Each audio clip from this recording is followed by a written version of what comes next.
ကြာသေးမီကပင်အညာဒေသမန္တလေးတိုင်းမိထီလာမြို့နယ်အစွန်ဖျားကရွှေရီမွန်ရွာလေးဟာရွာသူရွာသားတွေရဲ့စိုးရိမ်ထိတ်လန့်မှုတွေနဲ့ဆူညံသွားခဲ့ရပါတယ်။အောင်မြင်တဲ့ငါးမွေးမြူရေးသမားဦးဝင်းစိန်ပိုင်ဆိုင်တဲ့ငါးခုကန်တွေထဲမှာအမျိုးသမီးအလောင်းဒါဇင်ပေါင်းများစွာကိုတွေ့ရှိခဲ့ရလို့ပဲဖြစ်ပါတယ်။အစပိုင်းမှာတော့ရွာသားတွေဟာဒီအဖြစ်အပျက်ကိုထူးဆန်းတဲ့အစီအစဉ်တွေနဲ့ဆက်နွယ်နေတယ်လို့တန်တရားရှိခဲ့ကြပါတယ်။ဒါပေမဲ့ရဲတပ်ဖွဲ့ရဲ့စုံစမ်းစစ်ဆေးမှုတွေကတော့ရက်ဆက်ကြမ်းကြုတ်တဲ့လူကုန်ကူးမှုကွန်ရက်တစ်ခုစီကိုဥတီနေခဲ့ပါတယ်။ဒါဆိုရင်ဒီကြေကွဲဖွယ်ရာဖြစ်ရကြီးရဲ့နောက်ွယ်ကတရားခံအစစ်အမှန်ကဘသူဖြစ်မလဲ။ရွှေရီမွန်ရွာလေးဟာမိထီလာမြို့စွန်ကသေးငယ်တဲ့ကျေးရွာလေးဖြစ်ပြီးဘသူပဲလာတာယာလှပတဲ့ပုံစံမျိုးကိုပေးစွမ်းနိုင်ခဲ့ပါတယ်။မျက်စိတစုံကျယ်ပြန့်တဲ့လေကွင်းတွေနနက်ခင်းလေညင်းမှာရိမ့်ရွေနေတဲ့စိမ့်လန်းဆိုပြေးတဲ့စပားပင်တွေနဲ့လှပနေခဲ့ပါတယ်။အဝေးကနေမြင်ရတဲ့တောင်တန်းတွေဟာလည်းရွာကိုတစ္ဆာရှိစောင့်ရှောက်ပေးနေတဲ့အဆောင်အရှောက်ကြီးပမာခံညားထဲဝါစွာတည်ရှိနေခဲ့ပါတယ်။လမ်းတွေကအများစုဟာမြေသားလမ်းတွေဖြစ်ပြီးကတ္တရာလမ်းကတော့အနှဲငယ်သာရှိပါတယ်။ရွာသူရွာသားတွေရဲ့ဘဝတွေကရိုးရှင်းစွာဖြတ်တန်းနေခဲ့ကြပြီးမြို့ပြရဲ့ရှုပ်ထွေးမှုတွေကင်းစွာအတူတကွပျော်ရွှင်စွာနေထိုင်ခဲ့ကြပါတယ်။ရွာလယ်မှာခြံဝင်းကျယ်ကြီးနဲ့ကြီးမားတဲ့အိမ်တစ်လုံးရှိပါတယ်။အဲ့ဒီအိမ်ကတော့အောင်မြင်တဲ့ငါးခုမွေးမြူရေးသမားဦးဝင်းစိန်ရဲ့အိမ်ဖြစ်ပါတယ်။သူ့ရဲ့ငါးခုကန်တွေကခြံဝင်းရဲ့တဝက်နီးပါးကိုနေရာယူထားပါတယ်။တီးနှံရိတ်သိမ်းချိန်တိုင်းမှာကုန်သည်ဒါဇင်ပေါင်းများစွာကသူ့ငါးတွေကိုလာဝယ်လေးရှိပါတယ်။ရွာသားတွေလည်းသူ့စီမှာအလုပ်လုပ်ပြီးမိသားစုစားဝတ်နေရေးအတွက်ဦးဝင်းစိန်ရဲ့လုပ်အားခကိုအားကိုးနေခဲ့ကြပါတယ်။ဦးဝင်းစိန်ကိုရိုးသားသူတဦးအဖြစ်လူသိများပါတယ်။သူ့ရဲ့ကြွယ်ဝမှုကရွာသားအများစုထက်တာလွန်နေပေမဲ့နနက်တိုင်းကော်ဖီဆိုင်ကိုပစိုးနဲ့တီရှပ်ဝတ်ပြီးပေါ့ပပရှောက်သွားနေတာကိုတွေ့ရလေးရှိပါတယ်။ရွာသားတွေကသူ့ကိုလေးစားကြပြီးအများအပြားကတော့ရွာရဲ့ဂုဏ်သိက္ခာကိုမြင့်တင်ပေးတဲ့သူအဖြစ်အတူယူဆန်ပြပုဂ္ဂိုလ်လိုတောင်ပြောဆိုကြပါတယ်။ဒါပေမဲ့ဦးဝင်းစိန်ထက်ပိုမိုလေးစားခံရတဲ့တဦးတစ်ယောက်ကတော့၃ချိန်တိုင်ရွာအုပ်ချုပ်ရေးမှူးတာဝန်ထမ်းဆောင်ခဲ့တဲ့ဦးစောလွင်ပဲဖြစ်ပါတယ်။ဦးစောလွင်ကရွာသားတွေနဲ့နီးစပ်တဲ့ခေါင်းဆောင်တဦးအဖြစ်လူသိများပါတယ်။ရွာပွဲတော်တွေအလှူဒန်းတွေအလုပ်ကိုင်တွေဒါမှမဟုတ်ရိုးရှင်းစွာဝတ်ပြုစုတောင်းပွဲတွေမှာမပါမဖြစ်တက်ရောက်လေးရှိပါတယ်။သူပြောတဲ့စကားတွေကနူးညံ့ပြီးအပြုအမူကလည်းဉာဏ်ပညာရှိသူပြီးတပါတယ်။ခက်ခဲတဲ့သူတွေကိုလည်းမကြာခဏဆိုသလိုကူညီပေးလေးရှိပါတယ်။ဦးစောလွင်ရဲ့ခေါင်းဆောင်မှုကြောင့်ရွှေရီမွန်ရွာကစီးပွားရေးအခက်အခဲတွေကိုကျော်လွှားနိုင်ခဲ့တယ်လို့လူအများကယုံကြည်ကြပါတယ်။တစ်ချိန်တည်းမှာပဲရွာအစွန်ဖျားကရိုးရှင်းတဲ့အိမ်လေးတစ်လုံးမှာရဲအရာရှိကိုထွန်းထွန်းဦးနေထိုင်ပါတယ်။သူ့အသက်က20ကျော်ဝန်းကျင်သာရှိသေးပြီးရခင်ကမြို့ကြီးတစ်မြို့မှာတာဝန်ထမ်းဆောင်ခဲ့ပြီးမှ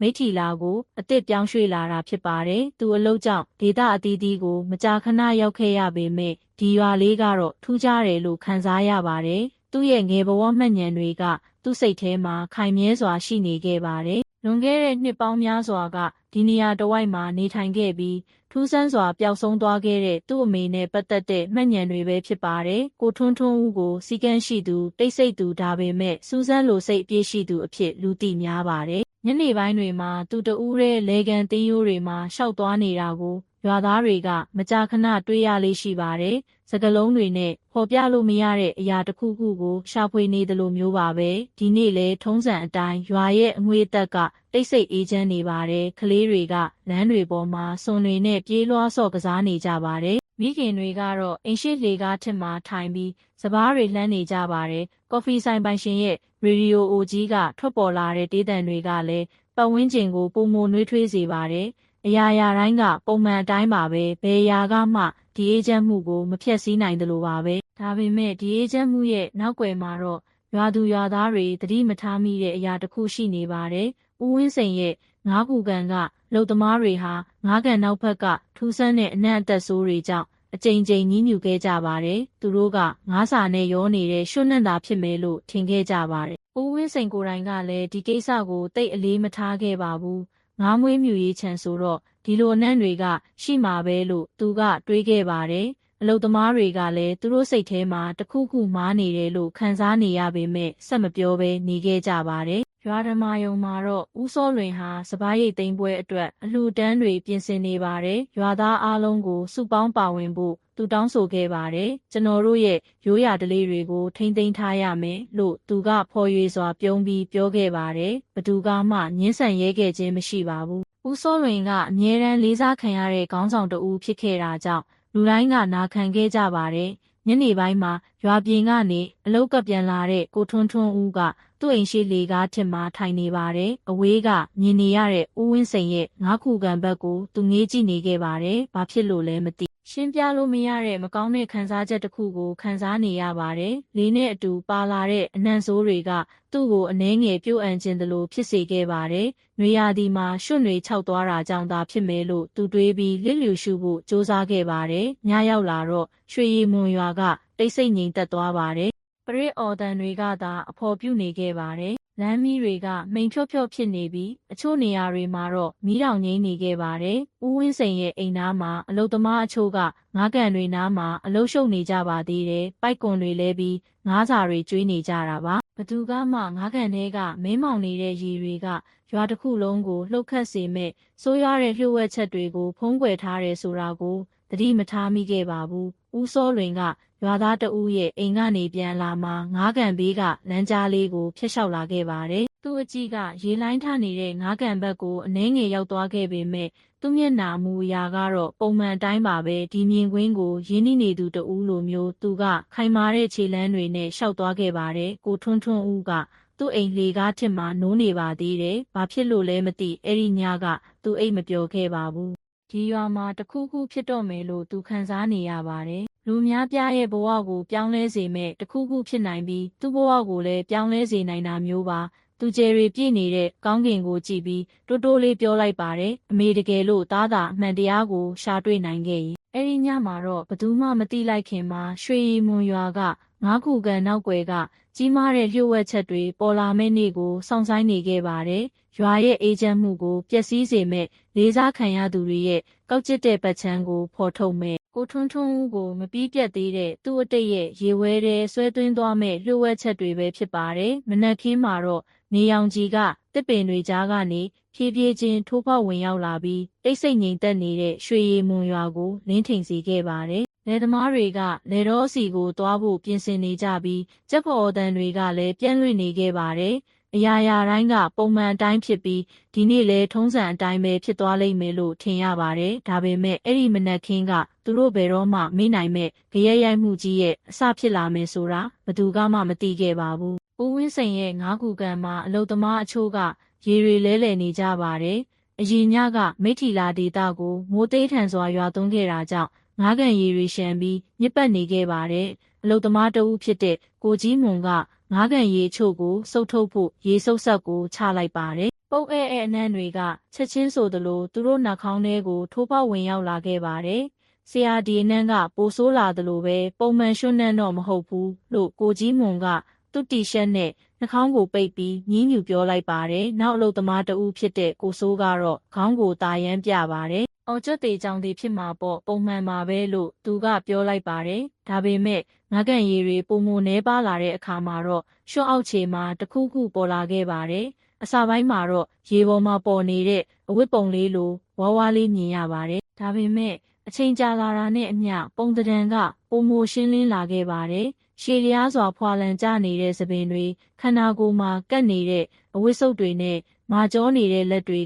ရေမျက်နှာပြင်ပေါ်ကိုထိုးထွက်လာခဲ့ပါတယ်။ကိုကြီးမွန်ချက်ချင်းနောက်ဆုတ်သွားပါတယ်။ပြို့အဲ့ဒါအလောင်းပြလို့သူကအော်ဟစ်လိုက်ပါတယ်။ကိုကြီးမွန်ရဲ့အော်တန်ကြောင့်လမ်းကဖြတ်သွားတဲ့ရွာသားတွေကိုလှမ်းခေါ်လိုက်သလိုပါပဲလူအချို့ကစူးစမ်းလိုစိတ်နဲ့ချင်းကပ်လာခဲ့ကြပါတယ်။ဒါပေမဲ့ငါးကန်အောက်ခြေကနေပေါ်လာတဲ့အရာကိုသူတို့ကိုယ်တိုင်မြင်လိုက်ရတဲ့အခါမှာတော့ချက်ချင်းဆိုသလိုထိတ်လန့်သွားခဲ့ကြပါတယ်။ရွာသားတွေကအော်ဟစ်ကြပါတယ်။အချို့ကအော်ဟစ်ငိုယိုကြပြီးအချို့ကတော့ဦးစောလွင်ကိုသွားပြောဖို့ရွာဓမ္မာယုံစီကိုပြေးသွားခဲ့ကြပါတယ်။မိနစ်ပိုင်းအတွင်းမှာပဲဒီသတင်းကရွာတစ်ခုလုံးကိုပြန့်နှံ့သွားခဲ့ပါတယ်။ရွာသားဒါဇင်ပေါင်းများစွာကငါးကန်အနီးကိုစုဝေးရောက်ရှိလာကြပါတယ်။ပတ်ဝန်းကျင်ကရုတ်တရက်ဆူညံသွားခဲ့ပါတယ်။တချို့ကဆူတောင်းကြတချို့ကအော်ဟစ်ငိုယိုကြတချို့ကတော့ ဒီမြင်ကွင်းကိုမခံမရပ်နိုင်ဖြစ်ပြီးမေ့လဲသွားခဲ့ကြပါတယ်။ဦးဝင်းစိန်ကိုယ်တိုင်လည်းမျက်နှာဖြူဖြော့နေခဲ့ပါတယ်။သူ့ရဲ့စားဝတ်နေရေးအရင်းအမြစ်ဖြစ်ခဲ့တဲ့ငါးကန်က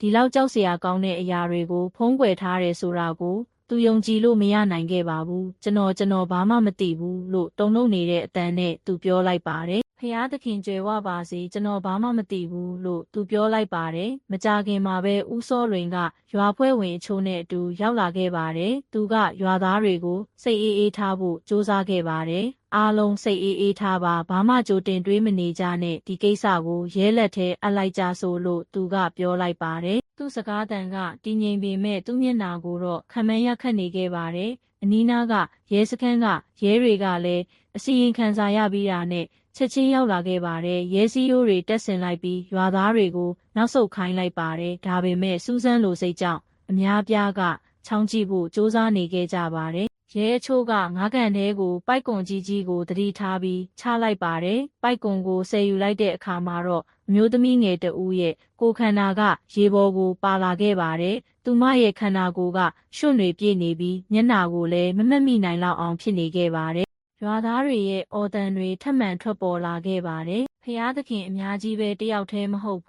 းလို့မိခင်တဦးကအော်ဟစ်လိုက်ပါတယ်။အဲ့ဒီမနက်ခင်းကမိထီလာမြို့နယ်ရဲစခန်းကနေအလောက်ကပြန်လာခဲ့တဲ့ရဲအရာရှိကိုထွန်းထွန်းဦးကသတင်းရပြီးတာနဲ့ချက်ချင်းအခင်းဖြစ်ပွားရာနေရာကိုအပြေးအလွှားသွားခဲ့ပါတယ်။သူရောက်လာတဲ့အခါမှာတော့တိတ်ဆိတ်သွားခဲ့ပါတယ်။ပုတ်အနံ့တွေကနှာခေါင်းကိုထိုးပေါက်ဝင်ရောက်နေပြီးအသက်မဲ့နေတဲ့ခန္ဓာကိုယ်တွေကိုတစ်ခုပြီးတစ်ခုငါးကန်ထဲကနေဆယ်ယူနေခဲ့ကြပါတယ်။အရေအတွက်ကတစ်ခုနှစ်ခုတည်းမဟုတ်ပါဘူး။အချိန်ကြာလာတာနဲ့အမျှပုံမများပြားစွာတွေးရှိလာခဲ့ပါတယ်။ကိုထွန်းထွန်းဦးကကြောင်နေခဲ့ပါတယ်။သူ့မျက်လုံးတွေကကြောက်မက်ဖွယ်ကောင်းတဲ့မြင်ကွင်းပေါ်မှာစိုက်ကြည့်နေခဲ့ပါတယ်။သူ့စိတ်ထဲမှာရှင်းပြလို့မရတဲ့ထူးဆန်းတဲ့ခံစားချက်တစ်ခုကိုခံစားနေရပါတယ်။သူအသက်ကိုအောင်ပြီးတည်ငြိမ်အောင်နေဖို့ကြိုးစားခဲ့ပါတယ်။ရင်ထဲမှာမုန်တိုင်းထန်နေတော်လဲပေါ့။ဘာလို့ဒီမှာဖြစ်ရတာလဲ။ဘာလို့မိထီလာမှာဖြစ်ရတာလဲလို့သူကတိုးတိုးလေးညီးတွားလိုက်ပါတယ်။သူ့ဘေးနားကရဲအရာရှိကြီးတဦးကအတန်အောနဲ့ပြောလိုက်ပါတယ်။ဒါကပုံမှန်လူတက်မှုတစ်ခုတည်းမဟုတ်ဘူး။ဒါထက်ပိုပါတယ်လို့သူကပြောလိုက်ပါတယ်။ရွာသားတွေကတီးတိုးပြောဆိုလာခဲ့ကြပါတယ်။အချို့ကဒါဟာထူးဆန်းတဲ့အစီအစဉ်တွေကြောင့်ဖြစ်တယ်လို့တောင်ယုံကြည်ကြပါတယ်။ငါးကူကန်ကကြောက်စရာကောင်းတယ်။အဲ့ဒါရစ်ပူဇော်မှုတွေပဲဖြစ်ရမယ်လို့အဖိုးကိုတဦးကအော်ဟစ်လိုက်ပါတယ်။နောက်တဦးကမှန်တယ်ဒါကြောင့်ငါးတွေကအမြဲတမ်းကြီးနေတာဒါကပုံမှန်ငါးမွေးမြူရေးမဟုတ်ဘူးလို့ထပ်ဖြည့်ပြောလိုက်ပါတယ်။ဦးစောလွင်ချက်ချင်းတားလိုက်ပါတယ်။တော်ပြီးတရေချောက်တာတွေမပြောနဲ့ဒါကဥပဒေရေးရာကိစ္စအယူသီးတာတွေမဟုတ်ဘူးအားလုံးကိုရဲလက်ထဲအပ်လိုက်လို့သူကပြောလိုက်ပါတယ်။သူ့စကားတန်ကယုံကြည်မှုရှိပုံရပေမဲ့ဦးစောလွင်ရဲ့အကြည့်ကငါးကန်နားမှာတုံလုံးနေတဲ့ဦးဝင်းစိန်စီကိုခဏတာရောက်သွားခဲ့ပါတယ်။အဲ့ဒီအကြည့်နောက်ွယ်မှာတခုခုရှိနေခဲ့ပါတယ်။ရွာသားတွေသတိမထားမိပေမဲ့ကိုထွန်းထွန်းဦးကတော့တိတ်တိတ်လေးစောင့်ကြည့်နေခဲ့ပါတယ်။အလောင်းတွေရွှေ့ပြောင်းတဲ့လုပ်ငန်းကနာရီပေါင်းများစွာကြာမြင့်ခဲ့ပါတယ်။အမျိုးသမီးငယ်အလောင်းတွေကိုတစ်ခုပြီးတစ်ခုဆယ်ယူခဲ့ရပါတယ်။အရေးအတွက်ကလူတိုင်းကိုအံ့အားသင့်စေခဲ့ပါတယ်။နှစ်ဆဲကျော်လောက်ရှိပါတယ်။သူတို့ရဲ့ခန္ဓာကိုယ်တွေကိုအလောင်းထဲအိတ်ထဲထည့်ပြီးဆေးရုံကိုပို့ဆောင်ပြီးခွဲစိတ်စစ်ဆေးမှုတွေပြုလုပ်ခဲ့ပါတယ်။ကိုထွန်းထွန်းဦးကသူ့အကြည့်ကိုမလွဲနိုင်ခဲ့ပါဘူး။ပုဂ္ဂိုလ်ရေးအရာခံစားရတဲ့တစ်ခုခုရှိနေခဲ့ပါတယ်။အလောင်းတစ်လောင်းသူ့ရှေ့ကနေဖြတ်တည်သွားတဲ့အခါမှာတော့သူကအလောင်းရဲ့လေပင်မှာချယ်ရီပန်းပုံစံလဲဆွဲသေးသေးလေးတစ်ခုကိုတွေးလိုက်ရပါတယ်။သူ့ရင်ထဲမှာပြင်းထန်စွာတုန်လှုပ်သွားခဲ့ပါတယ်။ဘာလို့လဲဆိုတော့သူ့အမေတော်တင်မှာမပြောက်ဆုံးခင်နှစ်ပေါင်းများစွာကဝစ်ဆင်ခဲ့တဲ့လဲဆွဲပုံစံအတိုင်းဖြစ်နေခဲ့လို့ပါပဲ။ကိုထွန်းထွန်းဦးရဲ့ရင်တွေတုန်လာခဲ့ပြီးလက်တွေကိုဆုပ်လိုက်ပါတယ်။မဖြစ်နိုင်ပါဘူး။ငါသေးချာအောင်လုပ်ရမယ်လို့သူတွေးလိုက်ပါတယ်။တစ်ချိန်တည်းမှာပဲရွာသားတွေကပုံမထိတ်လန့်လာခဲ့ကြပါတယ်။ဒေသရင်းသတင်းမီဒီယာတွေကရောက်ရှိလာခဲ့ကြပါတယ်။ကင်မရာတွေကမိထီလာဒေသမှာအကြီးဆုံးဖြစ်လာတဲ့ငါးကူကန်ကိုလှမ်းရိုက်နေခဲ့ကြပါတယ်။အရင်ကတိတ်ဆိတ်ငြိမ်သက်ခဲ့တဲ့ရွှေရီမွန်ရွာကရုတ်တရက်အာယုံစိုက်ခံရတဲ့နေရာဖြစ်လာခဲ့ပါတယ်။ဦးဝင်းစိန်ကတော့သူဘာမှမသိဘူးလို့ဆက်လက်ညင်းဆိုနေခဲ့ပါတယ်။သူအကြိမ်ကြိမ်ငိုယိုပြီးကြိမ်ဆိုခဲ့ပါတယ်။ဒါပေမဲ့ရွာသားတွေရဲ့တီးတိုးပြောဆိုသံတွေကပုံမိုဆိုးရွားလာခဲ့ပါတယ်။အချို့ကသူ့ကိုတရားခံလို့ဆွဆွဲကြပြီးအချို့ကတော့နတ်ဆိုးတွေရဲ့ဖျက်ဆီးမှုဖြစ်တယ်လို့ယုံကြည်ကြပါတယ် အချို့ကတော့ပြဿနာထဲမှာမပါဝင်ခြင်းလို့စကားမပြောရဲကြပါဘူး။ဦးစောလွင်ကလူအုပ်ရှိမှမတက်ရက်ပြီးအတန်ကျဲကျဲနဲ့ပြောလိုက်ပါတယ်။ရွှေရည်မွန်ရွာသူရွာသားများခမများအားလုံးတည်ငြိမ်ဖို့ကျွန်တော်တောင်းဆိုပါတယ်။ဒါကကဘာပြက်တာမဟုတ်ပါဘူး။ရဲတွေကစုံစမ်းစစ်ဆေးမှဖြစ်ပြီးအမှန်တရားပေါ်ပေါက်လာအောင်အပြည့်အဝကူညီပါမယ်လို့ကတိပေးပါတယ်လို့သူကပြောလိုက်ပါတယ်။ဒါပေမဲ့သူ့ရဲ့အာဏာရှိတဲ့စကားတွေနောက်ွယ်မှာမြင်မရတဲ့တခုခုရှိနေခဲ့ပါတယ်။အလောင်းထဲအိတ်တွေကိုမြင်လိုက်ရတဲ့အခါသူ့ရဲ့ခဏတာလစ်ဟာသွားတဲ့မျက်လုံးတွေကဖော်ထုတ်လို့မရတဲ့လျှို့ဝှက်ချက်တွေကိုဖုံးကွယ်ထားသလိုမျိုးပါပဲကိုထွန်းထွန်းဦးကဦးစောလွင်ကိုတဲ့တဲ့စိုက်ကြည့်နေခဲ့ပါတယ်။ဘာကြောင့်ရင်မသိမျက်မြင်သက်သေတွေထက်ပိုမိုနှဆိုင်တဲ့အရာတွေရှိနေတယ်လို့သူ့ရဲ့ပင်ကိုဗီဇာကပြောနေခဲ့ပါတယ်။အဲ့ဒီမနက်ခင်းမှာမိထီလာရွှေရည်မွန်ရွာမှာအေးချမ်းမှုအဆုံးသတ်သွားခဲ့ပါပြီ။ကြံနေခဲ့တာကတော့ကြောက်ရွံ့မှုမေးခွန်းတွေနဲ့ငါးခုကန်ရဲ့မဲမောင်နေတဲ့ရွှွန့်တွေထဲကနေတဖြည်းဖြည်းထွက်ပေါ်လာနေတဲ့ဆိုးရွားတဲ့လျှို့ဝှက်ချက်တွေပဲဖြစ်ပါတယ်။အဲ့ဒီနေ့ကရွှေရည်မွန်ရွာဓမ္မယုံဟာလူတွေနဲ့ပြည့်နေခဲ့ပါတယ်။ဦးဝင်းစိန်ရဲ့ငါးခုကန်ထဲမှာအမျိုးသမီးအလောင်းဒါဇင်ပေါင်းများစွာကိုတွေ့ရှိခဲ့ပြီးနောက်ဒီရွာဟာဘယ်တော့မှအေးချမ်းမှုမရှိခဲ့ပါဘူး။ဒေသရင်းသတင်းထောက်တွေကအစနိုင်ငံတော်သတင်းထောက်တွေအထိရောက်လာခဲ့ကြပါတယ်။ရုပ်မြင်သံကြားကင်မရာတွေကခြံစည်းရိုးရှေ့မှာတန်းစီနေကြပြီးရွာသားတွေကတော့မျက်နှာဖြူဖြော်ပြီးကြောက်လန့်တကြားစုဝေးနေခဲ့ကြပါတယ်။ဓမ္မယုံအတွင်းမှာတော့ရဲအရာရှိအချို့တန်းစီထိုင်နေကြပါတယ်။မိထီလာမြို့နယ်တစ်ခုလုံးကိုလှုပ်ခတ်စေခဲ့တဲ့ဒီအမှုကြီးကိုစုံစမ်းစစ်ဆေးဖို့အရေးပေါ်ရဲစခန်းတစ်ခုကိုပြင်ဆင်နေကြတာပါ။ကော်ဖီနတ်နဲ့စီးကရက်မီကိုတွေကတင်းမာတဲ့ပတ်ဝန်းကျင်နဲ့ရောစပ်နေခဲ့ပါတယ်။စုံစမ်းစစ်ဆေးရေးအဖွဲ့ရဲ့အစိပ်ပိုင်းအဖြစ်အခုမှတာဝန်ပေးခံရတဲ့ကိုထွန်းထွန်းဦးကတားကောင်တွေရဲ့ဓာတ်ပုံတွေနဲ့အမှုရဲ့အစောပိုင်းမှတ်တမ်းတွေပြည့်စုံပါတဲ့ပုံကြီးတစ်ခုရှေ့မှာရက်နေခဲ့ပါတယ်။သူ့မျက်နှာကတင်းမာနေပြီးအေးရေးပြတ်ထားလို့မျက်လုံးတွေကหนีရဲနေခဲ့ပါတယ်။ဒါပေမဲ့ပင်မနှွမ်းနယ်မှုထက်ပိုမိုနှဆိုင်တဲ့အရာတစ်ခုရှိနေခဲ့ပါတယ်။ပြန်လည်နာကျင်လာတဲ့ဒဏ်ရာဟောင်းတစ်ခုပါပဲ။တားကောင်တွေရဲ့ဓာတ်ပုံတွေကိုတက်တက်ရက်ရက်ချထားပါတယ်။အားလုံးကအမျိုးသမီးငယ်တွေဖြစ်ပြီးအသက်30ကျော်ကနေ20ကျော်ကြားလောက်ရှိကြပါတယ်။သူတို့ရဲ့မျက်နှာတွေကကြေကွဲပွေကောင်းတဲ့အနေအထားမျိုးနဲ့မှတ်တမ်းတင်ထားပါတယ်။ဒါပေမဲ့ကိုထွန်းထွန်းဦးရဲ့အာယုံကဓာတ်ပုံတစ်ပုံထဲမှာသာစူးစိုက်နေခဲ့ပါတယ်။ cherry band ပုံစံလဲဆွဲတစ်ခုဆွဲထားတဲ့အမျိုးသမီးတဦးရဲ့ဓာတ်ပုံမှာပဲကိုထွန်းထွန်းဦးတိတ်ဆိတ်သွားခဲ့ပါတယ်။သူ့အသက်ရှူတန်တွေ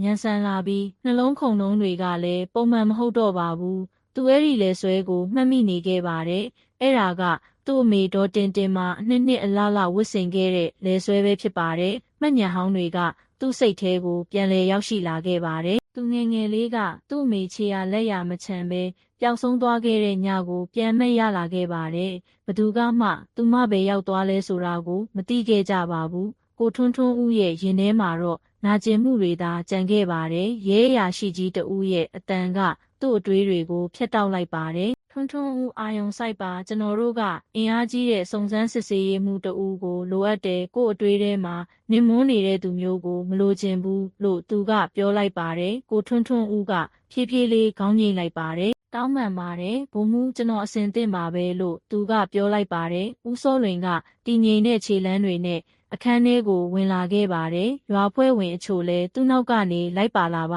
တယ်သူကရဲအရာရှိတွေကိုမျက်နှာထားပြက်ခြင်းမရှိဘဲနှုတ်ဆက်လိုက်ပါတယ်ကျွန်တော်ရွာသားတွေကိုပြောထားပြီးသားပါရဲတွေအလုလုခွင့်ပြုပါသူတို့နာခံကြလိမ့်မယ်ဒါပေမဲ့ဘသူကမှအခြေအနေကိုပိုပြီးမစုပူစေခြင်းဘူးလို့သူကပြောလိုက်ပါတယ်ရဲဗိုလ်မှူးကခေါင်းငိမ့်လိုက်ပါတယ်ကျေးဇူးတင်ပါတယ်ဦးစောလွင်ရွာသားတွေရဲ့ပူးပေါင်းဆောင်ရွက်မှုကအရေးကြီးပါတယ်ကျွန်တော်တို့ကလွန်ခဲ့တဲ့နှစ်အနည်းငယ်အတွင်းပျောက်ဆုံးသွားတဲ့သူတွေအကြောင်းသတင်းလိုအပ်တယ်လို့သူကပြောလိုက်ပါတယ်ဦးစောလွင်ကကိုထွန်းထွန်းဦးဘက်ကိုခဏရာကြည့်လိုက်ပါတယ်သူ့အကြီးကတိုးတောင်းပေမဲ့ကိုထွန်းထွန်းဦးရဲ့စက်တီးမွေးညင်းထအောင်လုပ်နိုင်ခဲ့ပါတယ်ဒီတည်ငြိမ်မှုနောက်ွယ်မှာထူးဆန်းတဲ့တစ်ခုခုရှိနေခဲ့ပါတယ်ရွာအုပ်ချုပ်ရေးမှူးကဘသူ့ကိုမှမသိစေချင်တဲ့လျှို့ဝှက်ချက်တစ်ခုကိုဖုံးကွယ်ထားသလိုမျိုးပါပဲဦးစောလွင်ထွက်သွားပြီးနောက်ကိုထွန်းထွန်းဦးကသူ့ရဲ့မှတ်စုစာအုပ်သေးသေးလေးကိုဖွင့်လိုက်ပါတယ်သူကပျောက်ဆုံးသူစည်ရင်းနဲ့တားကောင်တွေရဲ့အချက်လက်တွေကိုနှိုင်းယှဉ်ခဲ့ပါတယ်ထူးဆန်းစွာနဲ့ပဲတားကောင်များပြားကိုမိသားစုကအစီရင်ခံတင်ပြခဲ့ခြင်းမရှိပါဘူးသူ သူတို့မှာဘယ်သူမှမရှိတဲ့အမျိုးသမီးတွေဒါမှမဟုတ်မှတ်တမ်းတွေထဲကနေတမင်တကာဖျောက်ဖျက်ထားတဲ့သူတွေလိုမျိုးပါပဲညနေပိုင်းမှာကိုထွန်းထွန်းဦးကအလောင်းတွေကိုစတင်တွေ့ရှိခဲ့တဲ့ငါးကန်အလုသမားကိုကြီးမွန်နဲ့အတူအခင်းဖြစ်ပွားရာနေရာကိုပြန်သွားခဲ့ပါတယ်ငကန်က6တွေ့နေပြီးမဲမောင်နဲ့ရွှွန့်တွေပဲကြံနေခဲ့ပါတယ်အလောင်းတွေကိုရွှေ့ပြောင်းပြီးပြီဖြစ်ပေမဲ့ပုတ်ရဲ့အနံကတော့ပြင်းထန်နေပါသေးတယ်ကိုထွန်းထွန်းဦးကငါးကန်အစွန်းမှာအချိန်အကြာကြီးရက်နေခဲ့ပါတယ်သူ့မျက်လုံးတွေကထောင်တိုင်းကိုစူးစိုက်ကြည့်နေခဲ့ပါတယ်ဆရာကျွန်တော်မယုံနိုင်သေးပါဘူးလို့ကိုကြီးမွန်ကတိုးတိုးလေးပြောလိုက်ပါတယ်ဒီငါးကန်ကအရင်ကကျွန်တော်တို့ရဲ့စားဝတ်နေရေးရင်းမြစ်ဖြစ်ခဲ့တာဘလို့လို့ဒီလိုဖြစ်သွားတာလဲဒီလောက်များတဲ့အလောင်းတွေလို့သူကပြောလိုက်ပါတယ်ကိုထွန်းထွန်းဦးကသူ့ကိုနက်နက်ရှိုင်းရှိုင်းကြည့်လိုက်ပါတယ်မင်းတေချာလားတန်တရားဖြစ်ဖွယ်လူတွေကိုဘယ်တော့မှမမြင်ဘူးလားဥပမာညဘက်တွေမှာလို့သူကမေးလိုက်ပါတယ်ကိုကြီးမွန်ကခေါင်းကိုမြ мян ဆန်ဆန်ရမ်းပြလိုက်ပါတယ်မရှိပါဘူးဆရာဒါပေမဲ့ညတကောင်မှာကုန်တင်ကားဝင်လာတဲ့အတန်ကိုတခါကြားဘူးတယ်ငါးစာလာပို့တာလို့ကျွန်တော်ထင်တာ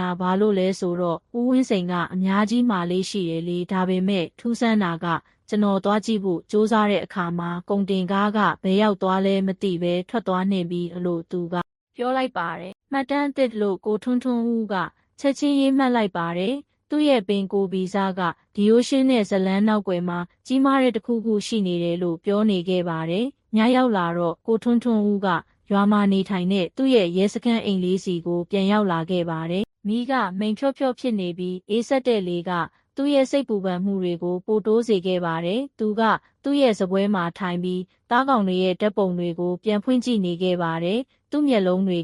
ကချယ်ရီပန်းလယ်ဆွဲပေါ်မှာရက်တန့်သွားခဲ့ပါတယ်။သူ့မျက်ရည်တွေကြားတော့မတက်ဖြစ်ခဲ့ပေမဲ့သူချက်ချင်းထိန်လိုက်ပါတယ်။အမေဒါတကယ်အမေလားလို့သူကတိုးတိုးလေးပြောလိုက်ပါတယ်။သူ့လက်ကင်ဖုန်းကညီလာခဲ့ပါတယ်။မသိတဲ့နံပါတ်တစ်ခုကနေစာတို့တစ်စောင်ဝင်လာခဲ့ပါတယ်။ဆက်မစူးစမ်းနဲ့မဟုတ်ရင်နောက်တစ်ယောက်ကမင်းဖြစ်လိမ့်မယ်လို့ရေးထားပါတယ်။ကိုထွန်းထွန်းဦးကသူ့ဖုန်းကိုတင်းတင်းဆုပ်လိုက်ပါတယ်။ဒီချင်းချောက်မှုကအစစ်မှန်ဖြစ်တယ်ဆိုတာသူသိပါတယ်။ဒါပေမဲ့ကြောက်ရွံ့မဲ့အစားသူ့ရဲ့စိတ်ဓာတ်ကပိုမိုပြင်းထန်လာခဲ့ပါတယ်။အမှန်တရားနဲ့ပိုနီးလာလေချင်းချောက်ခံရတဲ့သူတွေပိုများလေဆိုတာကိုသူသိပါတယ်။သူကစပွဲမီးကိုဖွင့်ပြီးမိထီလာမြို့နယ်မြေပုံကိုဖွင့်ကာလွန်ခဲ့တဲ့နှစ်အနည်းငယ်အတွင်းပျောက်ဆုံးသွားတဲ့အမျိုးသမီးတွေရဲ့နေရာတွေကိုအမှတ်အသားစတင်လုပ်ခဲ့ပါတယ်။ပုံစံကရှင်းပါတယ်။အားလုံးကရွှေရည်မွန်ရွာတဝိုက်ကိုဥတီနေပြီးဦးဝင်းစိန်ရဲ့ငါးခုကန်ကတော့အလောင်းတွေစွန့်ပစ်ရာနေရာအများပြားတွေကတခုသေးတာဖြစ်ပါတယ်။ကိုထွန်းထွန်းဦးက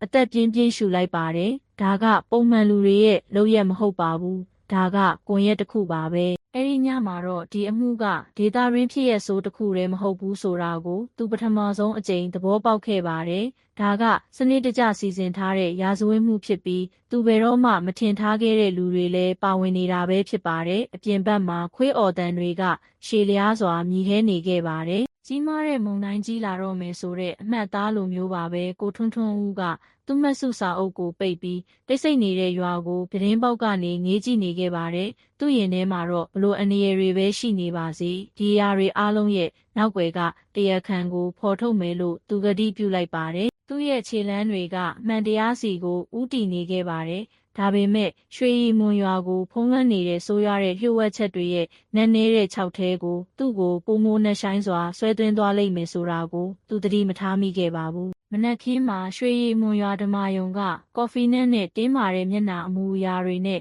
ပြည့်နှက်နေခဲ့ပါတယ်အမျိုးသမီးအလောင်းဒါဇင်ပေါင်းများစွာကိုတွေ့ရှိခဲ့ပြီးနောက်ရွာကတခါမှအိတ်မပျော်သလိုဖြစ်နေခဲ့ပါတယ်ရဲတွေကနေရောညပါအလုံးလုံးနေကြပြီးသတင်းထောက်တွေကတော့နောက်ဆုံးရသတင်းတွေကိုလူယူဖို့ခြံစည်းရိုးအပြင်မှာစခန်းချနေကြဆဲပဲဖြစ်ပါတယ်ကိုထွန်းထွန်းဦးကသားကောင်တွေရဲ့ဓာတ်ပုံတွေမြေပုံတွေနဲ့စုံစမ်းစစ်ဆေးမှုမှတ်တမ်းတွေပါတဲ့ပုံကြီးတစ်ခုရှေ့မှာထိုင်နေပါတယ်သူ့မျက်လုံးတွေကညကသူရေးဆွဲခဲ့တဲ့အနီရောင်မြင်းတွေကိုစူးစိုက်ကြည့်နေခဲ့ပါတယ်မိထီလာဒေသမှာပျောက်ဆုံးသွားတဲ့အမျိုးသမီးတွေရဲ့နေရာတွေအားလုံးကိုဆွဲဆန့်လိုက်ရင်ရွှေရီမွန်ရွာတဝိုက်မှာသာရက်တက်နေပါတယ်ဒါကတိုက်ဆိုင်မှုမဟုတ်ပါဘူးရဲအရာရှိကြီးတဦးဖြစ်တဲ့ဗိုလ်မှူးကြီးအောင်သူကသူ့စီကိုရောက်လာခဲ့ပါတယ်ထွန်းထွန်းဦးမင်းဒီပုံစံကိုယုံကြည်ရဲ့လားလို့သူက secret မီးညှိရင်မေးလိုက်ပါတယ်ကိုထွန်းထွန်းဦးကခိုင်မာစွာခေါင်းငိမ့်လိုက်ပါတယ် ဟုတ်ပါတယ်ဗိုလ်မှူးဦးဝင်းစိန်ရဲ့ငါးခုကန်မှာတွေ့ရှိခဲ့တဲ့တားကောင်တွေအားလုံးက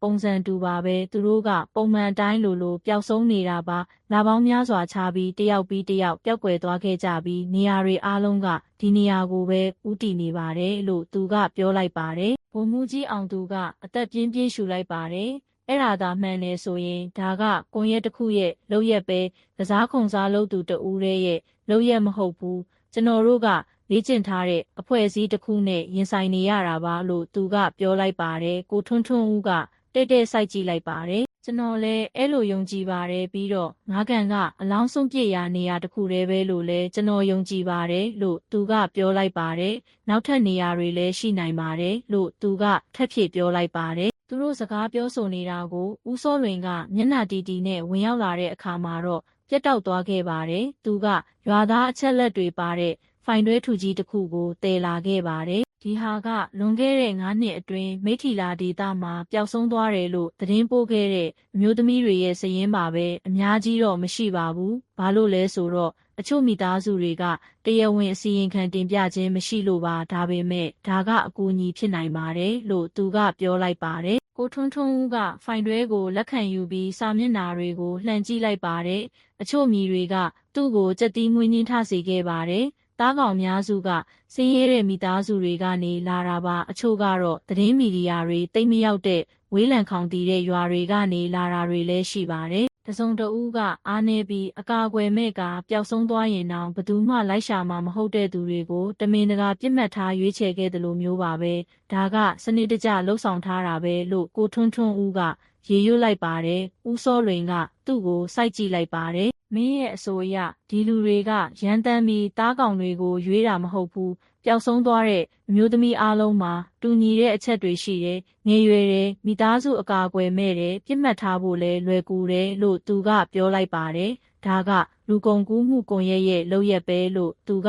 ပြောလိုက်ပါတယ်အခန်းတစ်ခုလုံးတိတ်ဆိတ်သွားခဲ့ပါတယ်စုံစမ်းစစ်ဆေးမှုအားလုံးကသူတို့ဟာကနဦးခံမှန်းချက်ထက်ပိုမိုကြီးမားတဲ့အရာတစ်ခုနဲ့ရင်ဆိုင်နေရတယ်ဆိုတာကိုသဘောပေါက်သွားခဲ့ကြပါတယ်။ညနေပိုင်းမှာကိုထွန်းထွန်းဦးကသူ့အဖွဲ့နဲ့အတူရွာလမ်းတွေကိုရှောက်သွားခဲ့ပါတယ်။သူတို့မိန်းကလေးတွေပျောက်ဆုံးမှုနဲ့ပတ်သက်ပြီးရွာသားတွေကိုမေးမြန်းခဲ့ပါတယ်။အများပြားကကြောက်ရွံ့မှုကြောင့်ဒါမှမဟုတ်မတိဟန်ဆောင်ပြီးမပြောလိုခဲ့ကြပါဘူး။ဒါပေမဲ့အဖွားအိုတဦးကနောက်ဆုံးတော့စကားပြောဖို့ရဲရင်လာခဲ့ပါတယ်။ကျမရဲ့မြေးမလေးမယ်ရီကနှစ်ကတည်းကပျောက်ဆုံးနေတာပါလို့အဖွားကတုံ့လုံးနေတဲ့အတန်နဲ့ပြောလိုက်ပါတယ်။ကျမတို့နေရာတိုင်းမှာရှာဖွေခဲ့ပေမဲ့ဘယ်တော့မှမတွေ့ခဲ့ဘူး။အဲ့ဒီတုန်းကညဘက်မှာလူစိမ်းတယောက်အိမ်ကိုလာပြီးမြို့မှာအလုပ်ပေးမယ်လို့ကမ်းလှမ်းခဲ့တယ်။မယ်ရီလည်းလိုက်သွားခဲ့တယ်။အဲ့ဒီကတည်းကဘယ်တော့မှပြန်မရောက်လာတော့ဘူးလို့သူကပြောလိုက်ပါတယ်။ကိုထွန်းထွန်းဦးကစကလုံးတိုင်းကိုရေးမှတ်လိုက်ပါတယ်။အဲ့ဒီလူစိမ်းကဘသူလဲအဖွားလို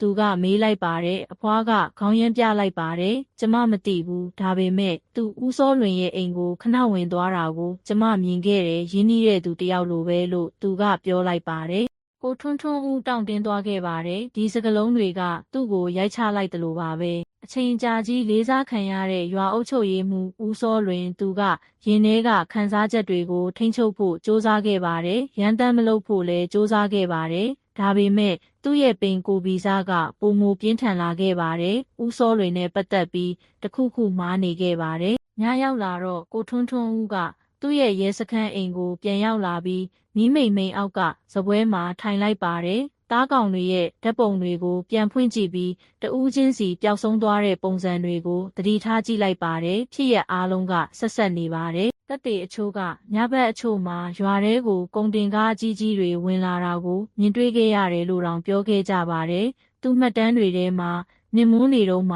ှရုတ်တရက်တကားခောက်တန်ကိုကြားလိုက်ရပါတယ်။ကိုထွန်းထွန်းဦးကသတိထားပြီးခါးကြားကပစ္စတိုကိုဆွဲယူလိုက်ပါတယ်။သူတကားကိုဖြည်းဖြည်းချင်းဖွင့်လိုက်တဲ့အခါမှာတော့ကိုကြီးမွန်ကမျက်နှာပြက်နေတဲ့ပုံစံနဲ့သူ့ရှေ့မှာရက်နေတာကိုတွေ့လိုက်ရပါတယ်။ဆရာကျွန်တော်ပြောစရာရှိတယ်လို့သူကတုံ့လုံးနေတဲ့အတန်နဲ့ပြောလိုက်ပါတယ်။မင်းညကကုန်တင်ကားတစ်စီးရွာထဲကိုဈေးနောက်ကဂိုတောင်ဟောင်းဘက်ကိုသွားတာကိုကျွန်တော်ထပ်တွေ့ခဲ့တယ်။ရင်မောင်းကဒီကလူမဟုတ်ဘူး။ငါးကန်ထဲကအလောင်းတွေနဲ့ပတ်သက်နေတယ်လို့ကျွန်တော်ယုံကြည်တယ်လို့သူကပြောလိုက်ပါတယ်။ကိုထွန်းထွန်းဦးကသူ့ဆိုင်ကအင်ဂျင်ကိုချက်ချင်းနှိုးလိုက်ပါတယ်။လမ်းပြလို့သူကပြောလိုက်ပါတယ် သူတို့နှစ်ဦးသားမှောင်မိုက်တဲ့ညကိုဖျက်ပြီးမောင်းနှင်ခဲ့ကြပါတယ်။ရွာကတိတ်ဆိတ်နေပါတယ်။ပရစ်အော်တန်တွေနဲ့ခွေးအော်တန်တွေကရံဖန်ရံခါကြားရပါတယ်။နောက်ဆုံးတော့သူတို့အချိန်ကြာကြီးအသုံးမပြုတော့တဲ့ဂိုဒေါင်ဟောင်းစီကိုရောက်လာခဲ့ကြပါတယ်။ဂိုဒေါင်တကားကတင်းတင်းပိတ်ထားပေမဲ့နံရံအပေါက်တွေကြားကနေမီးမိန်ဖြော့ဖြော့ကိုမြင်ရပါတယ်။ကိုထွန်းထွန်းဦးက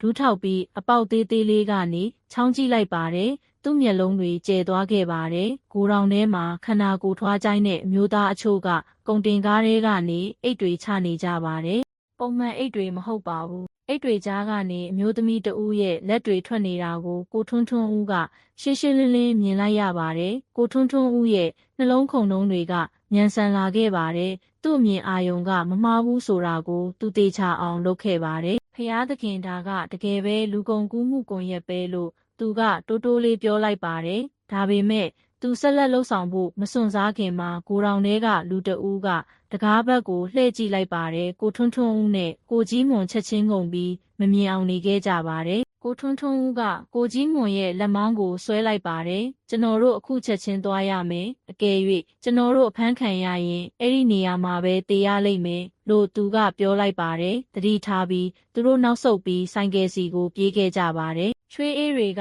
ကိုထွန်းထွန်းဦးရဲ့ခန္ဓာကိုယ်ကိုဆွတ်ဆွတ်စေခဲ့ပါတယ်။ညကသူရရှိခဲ့တဲ့ချင်းချောက်မှုကပုံမှန်ချင်းချောက်မှုတစ်ခုတည်းမဟုတ်ပါဘူး။ဒီကွန်ရက်ကတကယ်ပဲအန္တရာယ်ကြီးပါတယ်။အိမ်ကိုရောက်တဲ့အခါမှာကိုထွန်းထွန်းဦးကကလားထိုင်ပေါ်မှာပင်ပန်းနွမ်းနယ်စွာထိုင်ချလိုက်ပါတယ်။သူ့မျက်လုံးတွေကလေးဟာနေပြီးသူ့အတွေးတွေကလဲပတ်နေခဲ့ပါတယ်။အထောက်အထားအားလုံးကပုံမရှင်းလင်းလာခဲ့ပါတယ်။ဒါကအစီအစဉ်တွေနဲ့ပတ်သက်တာမဟုတ်ပါဘူး။အယူသီးမှုတွေနဲ့ပတ်သက်တာလည်းမဟုတ်ပါဘူး။ဒါကလူအများပြားပါဝင်တဲ့လျှို့ဝှက်စီးပွားရေးတစ်ခုပါပဲ။ဦးစောလွင်အပေါ်သူ့ရဲ့တန်တရားတွေကမကြခင်မှာအကြီးမားဆုံးစမ်းသပ်မှုတစ်ခုဖြစ်လာလိမ့်မယ်ဆိုတာကိုသူသိပါတယ်။တကယ်လို့မင်းပါဝင်နေဆိုရင်ဦးစောလွင်လို့ကိုထွန်းထွန်းဦးကအတန်တိုးတိုးနဲ့ရေရွတ်လိုက်ပါတယ်။မင်းကိုငါဖျက်ဆီးမယ်လို့ကြိမ်ဆိုတယ်လို့သူကပြောလိုက်ပါတယ်။အဲ့ဒီညကမိထီလာကောင်းကင်ကပုံမှန်ထက်ပုံမှောင်မိုက်နေခဲ့ပါတယ်။လေကအေးဆက်ဆက်တိုက်ခတ်နေပြီးအမှန်တရားကိုဖွင့်ချဝင်သူတိုင်းကိုလျှို့ဝှက်ချက်တွေရဲ့ထောင်ချောက်ကမကြခင်ဖမ်းမိတော့မယ်ဆိုတဲ့မှောင်မိုက်တဲ့တီးတိုးတန်တွေကိုတည်ဆောင်လာသလိုမျိုးပါပဲ။မနက်ခင်းမှာမိထီလာမြို့နယ်မှာငြိမ်းချမ်းမှုကပျောက်ဆုံးနေခဲ့ပါပြီ။ရွာရဲ့လက်ဆက်တဲ့လေကစိုးရိမ်ပူပန်မှုတွေနဲ့ရောနှောနေခဲ့ပါတယ်။နေရာတိုင်းမှာလူတွေကဦးဝင်းစိန်ရဲ့ငါးခုကန်တဲကအလောင်းတွေအကြောင်းတီးတိုးပြောဆိုနေကြဆဲပါပဲ။ဒါပေမဲ့ရွာသားတွေရဲ့ထိတ်လန့်မှုနောက်ွယ်မှာကိုထွန်းထွန်းဦးကသူရှာဖွေနေတဲ့အမှန်တရားကငါးကန်အကြောင်းနဲ့မဟုတ်ပဲဒီရွာမှာအမြင့်တွယ်နေတဲ့ကြီးမားတဲ့ကွန်ရက်တစ်ခုအကြောင်းဖြစ်တယ်လို့ပုံမယုံကြည်လာခဲ့ပါတယ်။ကိုထွန်းထွန်းဦးကသူ့အလုပ်ခန်းထဲမှာထိုင်ပြီးသူစုဆောင်းထားတဲ့စာရွက်စာတမ်းတွေကိုကြည့်နေခဲ့ပါတယ်။ညကသူရေးဆွဲခဲ့တဲ့မှတ်တမ်းတွေကိုဖွင့်ကြည့်လိုက်ပါတယ်။ဈေးနောက်ကဂိုဒေါင်ဟောင်းအမှတ်အသားမဲ့ကုန်တင်ကားနဲ့လူခန္ဓာကိုယ်တွေပါတဲ့နက်နဲတဲ့အိတ်တွေအဲ့ဓာတွေအားလုံးကမိထီလာဒေသမှာကြီးမားတဲ့လုပ်ငန်းတစ်ခုလဲပတ်နေတယ်ဆိုတဲ့ညင်လို့မရတဲ့အထောက်အထားတွေပဲဖြစ်ပါတယ်။ဒါပေမဲ့သူ့ကိုပုံမပူပန်စေတဲ့အရာတစ်ခုရှိနေခဲ့ပါတယ်။ဦးစောလွင်ရဲ့အမည်ပါပဲစုံစမ်းစစ်ဆေးမှုအစကတည်းကဦးစောလွင်ကအလွန်အမင်းကူညီဖို့စ조사နေတာကိုတွေ့ရပါတယ်။သူကရွာသားအချက်လက်တွေကိုအမြဲတမ်းပေးဆောင်ဖို့အစဉ်သင့်ရှိနေပြီးညနေတကောင်အထိအစည်းအဝေးတွေတက်ရောက်ခဲ့ပါတယ်။ရဲတွေကိုအစားအသောက်တွေတောင်လှူဒန်းခဲ့ပါတယ်။ဒါပေမဲ့ဒီပြုမှုတွေကကိုထွန်းထွန်းဦးကိုတန်တရားဖြစ်စေခဲ့ပါတယ်။သူအပြစ်မရှိဘူးဆိုတာကိုပြသဖို့သူအလွန်အမင်းစ조사နေတယ်လို့မျိုးပါပဲ။ကိုထွန်းထွန်းဦးကစီးကရက်တလိပ်မီးညှိပြီးမိခိုးတွေကိုဖြည်းဖြည်းချင်းမှုတ်ထုတ်လိုက်ပါတယ်။ဦးစောလွင်ဒီမှာမင်းရဲ့အခန်းကဏ္ဍကဘာလဲလို့သူကရေရွတ်လိုက်ပါတယ်။တကားခောက်တန်ကသူ့အတွေးတွေကိုဖျက်တောက်လိုက်ပါတယ်။ကိုကြီးမွန်ကမျက်နှာဖြူဖြော်ပြီးဝင်လာခဲ့ပါတယ်။ဆရာကျွန်တော်မှာတခုခုရှိတယ်လို့သူကမြန်ဆန်ပြောလိုက်ပါတယ်။ကိုထွန်းထွန်းဦးကသူ့ကိုထိုင်ခိုင်းလိုက်ပါတယ်။ဘာလဲလို့သူကမေးလိုက်ပါတယ်။ကိုကြီးမွန်ကစာရွက်အိုတစ်ရွက်ကိုထုတ်ယူလိုက်ပါတယ်။ဒါကသူတို့ပျောက်ဆုံးသွားတဲ့အကြောင်းရွာဓမ္မယုံကိုမကြာခဏလာလေခဲ့တဲ့အမျိုးသမီးတွေရဲ့အမည်စရင်းပါပဲအတိတ်ကမှတ်တမ်းတွေကနေကျွန်တော်ရရှိခဲ့တာထူးဆန်းတာကသားကောင်တွေအားလုံးနီးပါးကဦးစောလွင်နဲ့တိုက်ရိုက်ဆက်ဆက်မှုရှိခဲ့ပါတယ်။အကူအညီကိစ္စတွေပဲဖြစ်ဖြစ်အုပ်ချုပ်ရေးကိစ္စတွေပဲဖြစ်ဖြစ်ပေါ့လို့သူကပြောလိုက်ပါတယ်။ကိုထွန်းထွန်းဦးကအဲ့ဒီမှတ်တမ်းကိုချက်ချင်းဖတ်လိုက်ပါတယ်။သူ့နှလုံးခုန်နှုန်းတွေကပုံမမြန်ဆန်လာခဲ့ပါတယ်။ တားကောင်အမိတိုင်းဟာအကူအညီတောင်းခံဖို့ဦးစောလွင်စီကိုလာရောက်ခဲ့ကြတယ်လို့မှတ်တမ်းတင်ထားတာကိုတွေ့ရပါတယ်။ရွာအုပ်ချုပ်ရေးမှူးကသူတို့ပျောက်ဆုံးသွားခြင်းမပြုမီဝင်ပေါက်တစ်ခုလိုမျိုးပါပဲ။ဒါကတိုက်ဆိုင်မှုထပ်ပိုပါတယ်လို့ကိုထွန်းထွန်းဦးကအေးဆက်စွာပြောလိုက်ပါတယ်။ဒါပေမဲ့ရွာအုပ်ချုပ်ရေးမှူးတဦးကိုဆွဆွဲဖို့ကမလွယ်ဘူးဆိုတာကိုသူသိပါတယ်။တန်တရားထပ်ပိုပြီးခိုင်မာတဲ့အထောက်အထားတွေလိုအပ်ပါတယ်။အဲ့ဒီနေ့လယ်ခင်းမှာကိုထွန်းထွန်းဦးကကိုတောင်ဟောင်းကိုတယောက်တည်းစူးစမ်းရှာဖွေဖို့ဆုံးဖြတ်လိုက်ပါတယ်။ညကသူမြင်ခဲ့တာတွေကစိတ်အာရုံခြောက်ခြားမှုမဟုတ်ဘူးဆိုတာကိုသူသေချာအောင်လုပ်ချင်ခဲ့တာပါ။သူရောက်တဲ့အခါမှာတော့ကိုတောင်တကားကကြဲကြဲဖွင့်ထားခဲ့ပါတယ်။ညကသူမြင်ခဲ့တဲ့ကုန်တင်ကားကပျောက်ဆုံးနေခဲ့ပါပြီ။စုပ်ပြဲနေတဲ့အိတ်တွေရဲ့အကျွင်းကြံတွေနဲ့ကျမ်းပြင်ပေါ်မှာရွှွစွန်းရာတွေပဲကျန်နေခဲ့ပါတယ်။ကိုထွန်းထွန်းဦးကဒူးထောက်ပြီးအစွန်းထင်းတွေကိုတေချာကြည့်လိုက်ပါတယ်။သူကပြင်းထန်တဲ့ငါးနံကိုရရှိခဲ့ပါတယ်။ခြောက်သွေ့နေတဲ့သွေးနံပါပဲ။တစုံတဦးကတက်တေအထောက်ထားတွေကိုလျင်မြန်စွာဖယ်ရှားခဲ့တယ်ဆိုတာကိုသူသိပါတယ်။ရုတ်တရက်သူ့နောက်ကနေခြေတံတွေကြားလိုက်ရပါတယ်။ကိုထွန်းထွန်းဦးချက်ချင်းတစ်ပုံတွေနောက်မှာပုန်းလိုက်ပါတယ်။လူနှစ်ဦးကဝင်လာပြီးတိုးတိုးလေးပြောနေကြပါတယ်။ဒီနေရာကိုမြန်မြန်ရှင်းပါလို့တယောက်ကပြောလိုက်ပါတယ်။ဦးစောလွင်ပြဿနာမဖြစ်ချင်ဘူးလို့သူကပြောလိုက်ပါတယ်။အဲ့ဒီနာမည်ကကိုထွန်းထွန်းဦးရဲ့သွေးတွေကိုရွှွတ်ရွှွတ်ဆူစေခဲ့ပါတယ်။သူရှင်းရှင်းလင်းလင်းကြားလိုက်ရပါတယ်။ဦးစောလွင်ဒါဆိုဦးစောလွင်ကတိုက်ရိုက်ပါဝင်နေတာပဲကိုထွန်းထွန်းဦးကသူ့ကိုယ်သူထိန်းထားခဲ့ပါတယ်။ရန်တမ်းမလုပ်သင့်ဘူး။သူအဲ့ဒီလူနှစ်ဦးထွက်သွားတဲ့အထိစောင့်ပြီးမှချက်ချင်းထွက်လာခဲ့ပါတယ်။သူ့မျက်နာကဒေါသနဲ့หนีရဲနေခဲ့ပါတယ်။ဦးစောလွင်မင်းတကယ်ပဲပါဝင်နေတာပဲလို့သူကတိုးတိုးလေးပြောလိုက်ပါတယ်။ညဘက်မှာကိုထွန်းထွန်းဦးကရွာထဲကလှုပ်ရှားမှုတွေကိုတန်တရားရှိခဲ့တဲ့ဒေါခင်စိန်ဆိုတဲ့အသက်ကြီးတဲ့နိုးဆိုးမတဦးနဲ့တွားတွေ့ခဲ့ပါတယ်။သူတို့ကသူမရဲ့မိဖို့ကြောင့်မှတိတ်တိတ်လေးတွေ့ဆုံခဲ့ကြပါတယ်။ဒေါခင်စိန်ကစီမီသေးသေးလေးညှိပြီးတိုးတိုးလေးပြောလိုက်ပါတယ်။ဆရာထွန်းထွန်းဦးကျမပြောစရာရှိတယ်။ကျမသမီးပျောက်သွားတော့ကဦးစောလွင်အိမ်ကိုကျမသွားရှာခဲ့တယ်။အဲ့ဒီတုန်းကလူစိမ်းတယောက်ကခရီးဆောင်အိတ်ကြီးတစ်လုံးတည်ပြီးသူ့အိမ်ကထွက်သွားတာကိုကျမမြင်ခဲ့တယ်။ဦးစောလွင်ကအပြင်ကနေလာတဲ့ဧည့်သည်လို့ပြောခဲ့တယ်။ဒါပေမဲ့သူတခုခုဖုံးကွယ်ထားတယ်ကျမယုံကြည်တယ်လို့သူကပြောလိုက်ပါတယ်။ကိုထွန်းထွန်းဦးကသူမကိုအလေးနဲ့ထားပြီးကြည့်လိုက်ပါတယ်။အဖွားပါလို့အခုမှပြောတာလဲလို့သူကမေးလိုက်ပါတယ်။ဒေါခင်စိန်ကခေါင်းငုံလိုက်ပြီးသူမရဲ့အတန်ကတုန်လှုပ်နေခဲ့ပါတယ်။ကျမကြောက်တယ်ဆရာဒီရွာမှာဦးစောလွင်ကိုစန့်ကျင်သူတိုင်းဒုက္ခရောက်နိုင်တယ်။ဒါပေမဲ့အခုအလောင်းတွေတွေ့ရှိပြီးနောက်ကျမစက်တိတ်စိတ်နေလို့မရတော့ဘူးလို့သူကပြောလိုက်ပါတယ်။ကိုထွန်းထွန်းဦးရဲ့ရင်တွေကျက်လာခဲ့ပါတယ်။တက်တေအထောက်အထားအားလုံးကလူတဦးတည်းကိုပဲဥတီနေခဲ့ပါတယ်။မိထီလာဒေသမှာအလေးစားရဆုံးရွာအုပ်ချုပ်ရေးမှူးဦးစောလွင်မှာပဲနောက်တစ်နေ့ရွာဓမ္မာယုံမှာကျင်းပတဲ့စုံစမ်းစစ်ဆေးရေးအစည်းအဝေးမှာကိုထွန်းထွန်းဦးကသူ့ရဲ့စိတ်ပူပန်မှုတွေကိုဖုံးကွယ်ထားခဲ့ပါတယ်။ဦးစောလွင်ကစပွဲထိပ်မှာထိုင်နေပြီးသူ့မျက်နှာကတည်ငြိမ်နေခဲ့ပါတယ်။သူကရဲရာရှိတွေကိုရန်ဖန်ရန်ခါပြုံးပြနေပါသေးတယ်။ဒါပေမဲ့သူတို့နှစ်ဦးရဲ့မျက်လုံးတွေစုံတဲ့အခါမှာတော့ကိုထွန်းထွန်းဦးကအဲ့ဒီအကြီးနောက်ွယ်မှာအန္တရာယ်ရှိတဲ့တစ်ခုခုရှိနေတယ်လို့ခံစားခဲ့ရပါတယ်။စကလုံးမပါတဲ့ချင်းချောက်မှုတစ်ခုလိုမျိုးပါပဲ။ဆရာထွန်းထွန်းဦးလို့ဦးစောလွင်ကနူးညံ့တဲ့အတန်နဲ့ပြောလိုက်ပါတယ်။ဒီစုံစမ်းစစ်ဆေးမှုကရန်တမ်းဆွဆွဲမှုတွေမလုပ်ဖို့ကျွန်တော်မျှော်လင့်ပါတယ်။ကျွန်တော်တို့ရွာကလုံလောက်အောင်ရှုပ်ထွေးနေပါပြီ။ကောလာဟာလာတွေထပ်မဖြစ်စေချင်ဘူးလို့သူကပြောလိုက်ပါတယ်။ကိုထွန်းထွန်းဦးကပါဇက်ဟာပြီးပြုံးပြလိုက်ပါတယ်။ဟုတ်ပါတယ်ဦးစောလွင်ကျွန်တော်တို့ကတန်တရားတွေနဲ့အလုံးလုံးတာမဟုတ်ပဲအထောက်ထားတွေနဲ့အလုံးလုံးတာပါလို့သူကပြောလိုက်ပါတယ်ဒါပေမဲ့သူ့ရင်ထဲမှာတော့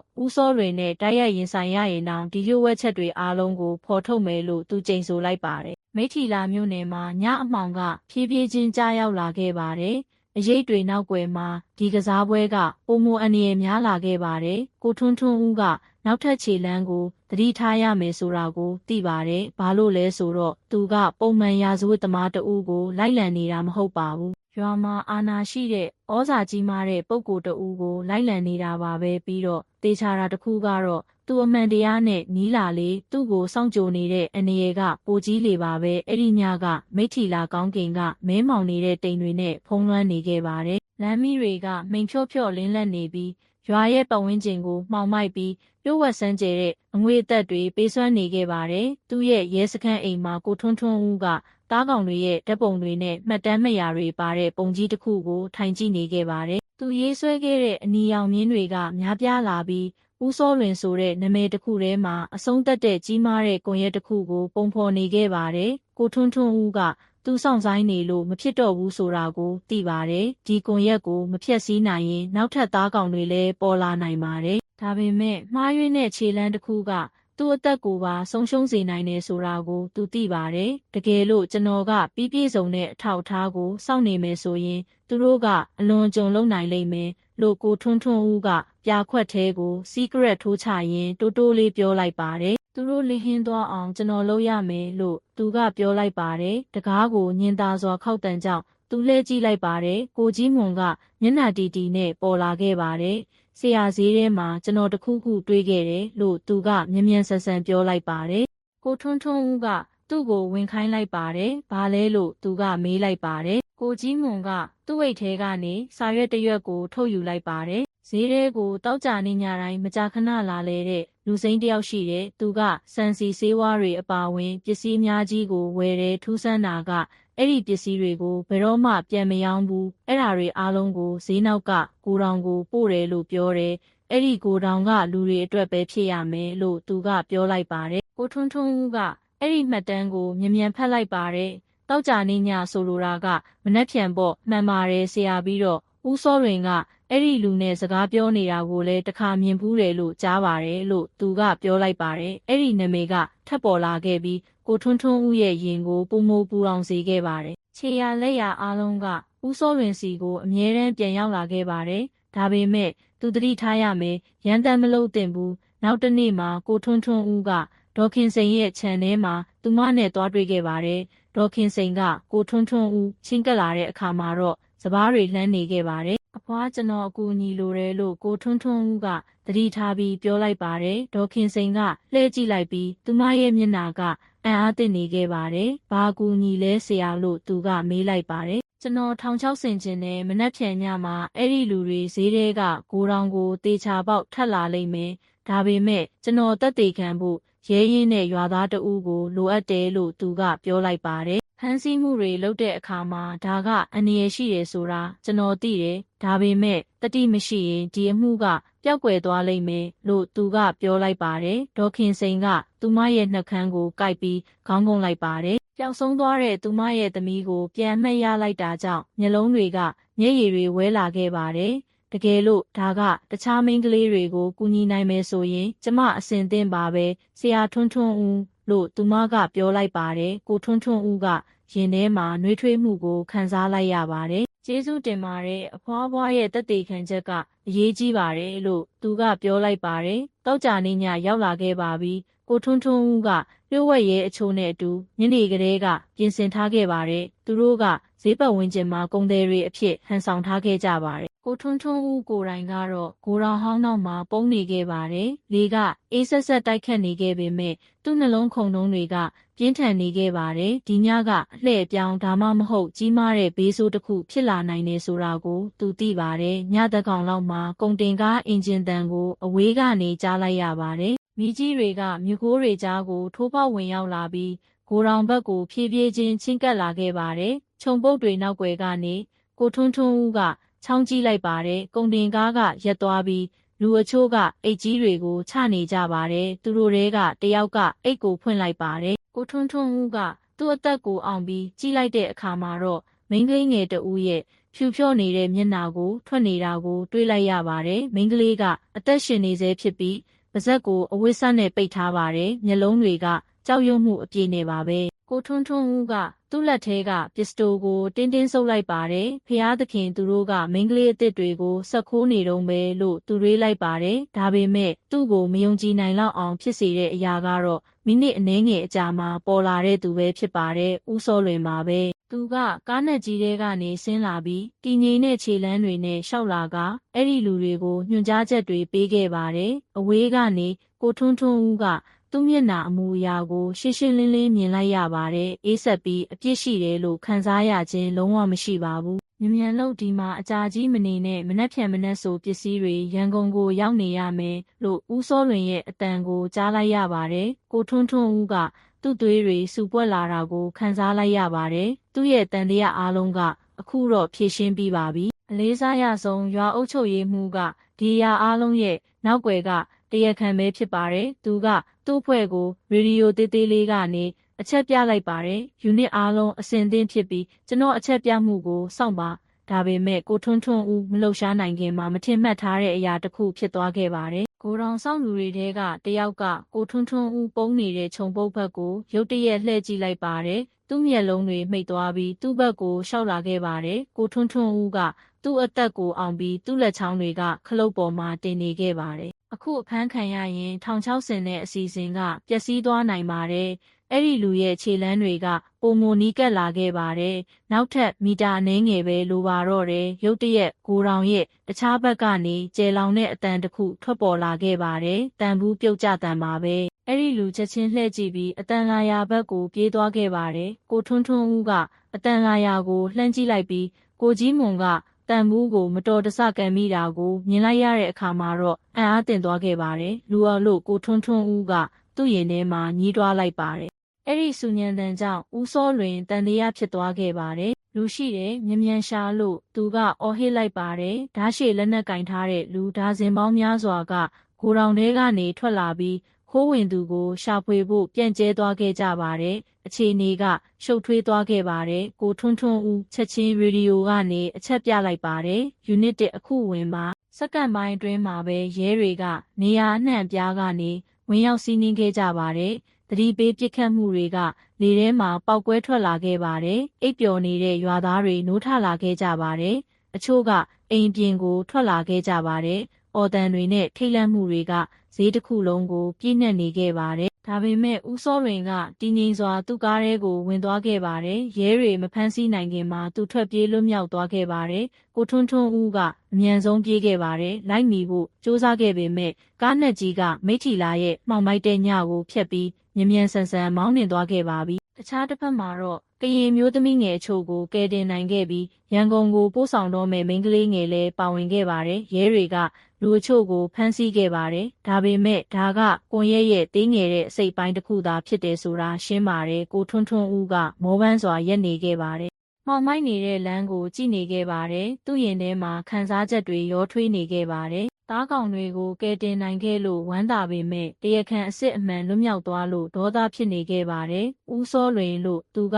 တုံ့လုံနေတဲ့အတန်နဲ့ရေရွတ်လိုက်ပါတယ်။မင်းဒီညာပြေးနိုင်ပေမဲ့မကြခင်မှာမင်းကိုငါဖမ်းမိလိမ့်မယ်လို့သူကပြောလိုက်ပါတယ်။အဲဒီညကမိထ္ထီလာမြို့နယ်ကကြရက်ရယုံတင်မကပဲအမှန်တရားတွေစတင်ပေါ်ပေါက်လာပြီဆိုတဲ့သက်သေလည်းဖြစ်ခဲ့ပါတယ်။ဒါပေမဲ့ဒီကွန်ရက်ကိုတိုက်ခိုက်မဲ့စစ်ပွဲကအခုမှစတင်ခဲ့ခြင်းဖြစ်ပါတယ်။မနက်ခင်းမှာမိထ္ထီလာမြို့နယ်ကအသက်ရှူရက်သွားသလိုမျိုးပါပဲ။ဈေးထဲကကိုတောင်ကိုစီးနင်းခဲ့တဲ့သတင်းကဒေသအနှံ့အပြားကိုပြန့်နှံ့သွားခဲ့ပါပြီ။ရွာသားတွေကရဲတွေကမိန်းကလေးငယ်တွေကိုဘလို့ကဲတင်ခဲ့တယ်နည်းနည်းတဲ့ကုန်တင်ကဘလို့ပေါ်ပေါက်လာတယ်ပြီးတော့အံ့အားသင့်စရာအကောင်းဆုံးကတော့ဦးစောလွင်ရဲ့အမည်တိုက်ရိုက်ပါဝင်နေတယ်ဆိုတာကိုပြောဆိုနေကြပါတယ်ဒါပေမဲ့လူအများပြားကိုပုံမကြောက်လန့်စေတာကတော့ဦးစောလွင်လွတ်မြောက်သွားခဲ့တာပါပဲအချိန်ကြာကြီးသူတို့လေးစားခဲ့ရတဲ့ပွဲတိုင်းမှာအမြဲတမ်းပါဝင်ခဲ့တဲ့ရွာအုပ်ချုပ်ရေးမှူးတဦးကအခုတော့ရဲရဲ့လိုချင်တောင်းဆိုနေသူတဦးဖြစ်နေပါပြီရွာဓမ္မ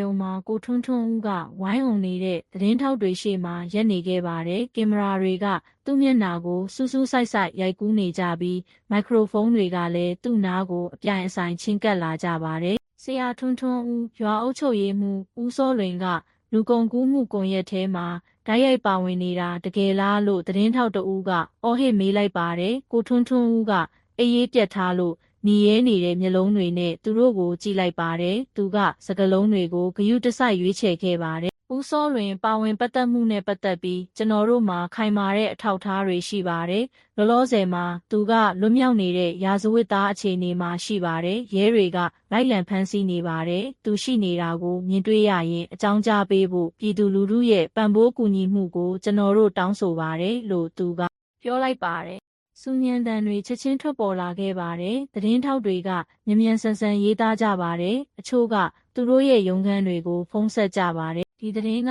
မကြခင်မှာခေါင်းကြီးပိုင်းသတင်းဖြစ်လာမယ်ဆိုတာကိုထွန်းထွန်းဦးသိပါတယ်။သတင်းစာရှင်းလင်းပွဲအပြီးမှာသူကသူ့အလုပ်ခန်းကိုပြန်သွားခဲ့ပါတယ်။အဲ့ဒီမှာကိုကြီးမွန်ကမျက်နှာညိုညိုနဲ့စောင့်နေခဲ့ပါတယ်။ဆရာကျွန်တော်ရွာကလူတွေကြောက်နေကြတယ်လို့သူကပြောလိုက်ပါတယ်။ဦးစောလွင်ကဒီလောက်ဆိုးရွားနိုင်တယ်ဆိုတာကိုအများပြားကမယုံကြည်နိုင်ကြဘူး။ဒါပေမဲ့အချိန်ကြာကြီးလိန်ညာခံခဲ့ရတယ်လို့ခံစားရလို့ဒေါသထွက်နေတဲ့သူတွေလည်းရှိတယ်လို့သူကပြောလိုက်ပါတယ်ကိုထွန်းထွန်းဦးကဖြည်းဖြည်းလေးခေါင်းငိမ့်လိုက်ပါတယ်အဲ့ဒါပုံမှန်ပါပဲဦးစောလွင်လိုလူမျိုးတွေကသူတို့ရဲ့အစစ်အမှန်မျက်နှာကိုဖုံးကွယ်တတ်ကြတယ်ဒါပေမဲ့အမှန်တရားကိုသိတဲ့သူတွေများလာလေသူ့ကိုဖျက်ဆီးနိုင်ခြေပိုများလေပဲလို့သူကပြောလိုက်ပါတယ်ကိုကြီးမွန်ကခေါင်းငုံလိုက်ပါတယ်ဒါပေမဲ့သူဝေးဝေးပြေးသွားရင်ကျွန်တော်တို့ဘယ်လိုဖမ်းမိမလဲလို့သူကမေးလိုက်ပါတယ်ကိုထွန်းထွန်းဦးကတက်တက်စိုက်ကြည့်လိုက်ပါတယ်ဦးစောလွင်ကပုံမှန်လူမဟုတ်ဘူးသူ့ကိုကူညီတဲ့ကွန်ရက်မပါပဲ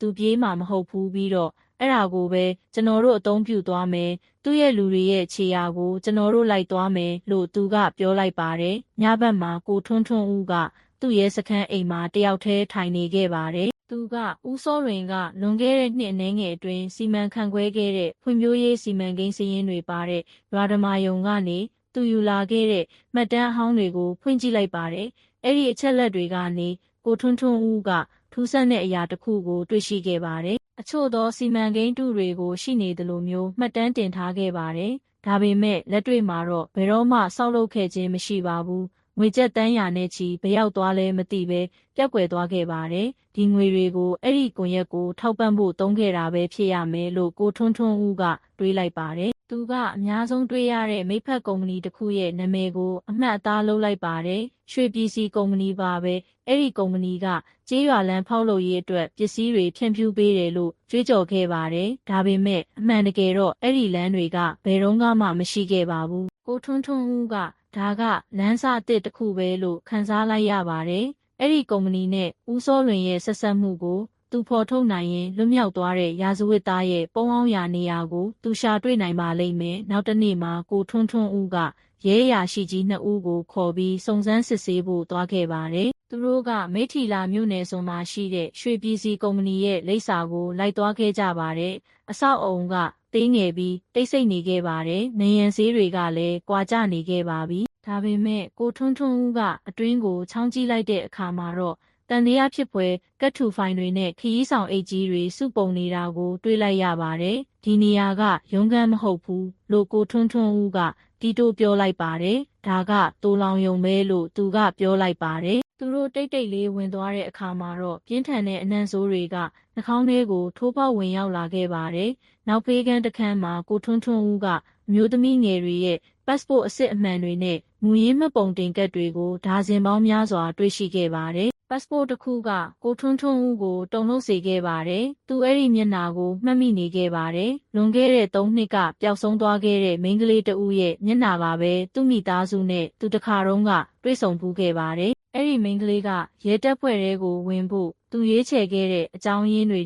ကတစ်ခုပဲဖြစ်ပါတယ်။ကိုထွန်းထွန်းဦးကလက်သီးဆုပ်လိုက်ပါတယ်။ဦးစောလွင်မင်းရန်ဝေးလွန်းနေပြီလို့သူကပြောလိုက်ပါတယ်။ဒါပေမဲ့သူတို့အထောက်ထားအားလုံးကိုအပြင်ကိုမထုတ်နိုင်ခင်မှာကားအင်ဂျင်တန်ကိုကြားလိုက်ရပါတယ်။ကိုထွန်းထွန်းဦးကအားလုံးကိုတိတ်ဆိတ်ဖို့အချက်ပြလိုက်ပါတယ်။သတင်းပေါက်ကနေသူကလူ2ဦးကားထဲကနေဆင်းလာတာကိုမြင်လိုက်ရပါတယ်။သူတို့ကမြန်ဆန်စကားပြောပြီးခရီးဆောင်အိတ်နဲ့ကြီးတစ်လုံးကိုချလိုက်ပါတယ်။သူတို့ပြောနေတဲ့စကားကိုကိုထွန်းထွန်းဦးရှင်းရှင်းလင်းလင်းကြားလိုက်ရပါတယ်။မြန်ထည့်ထားမနှက်ဖြန်ညမှာကျွန်တော်တို့ရန်ကုန်ကိုပို့ရမယ်။ဦးစောလွင်ကအဲ့ဒီမှာစောင့်နေတယ်လို့သူတို့ပြောလိုက်ပါတယ်။အဲ့ဒီနာမည်ကထက်ကြားလိုက်ရပါတယ်။ရန်ကုန်ဒါဆိုဦးစောလွင်ကဝေးပြေးတာမဟုတ်ပဲ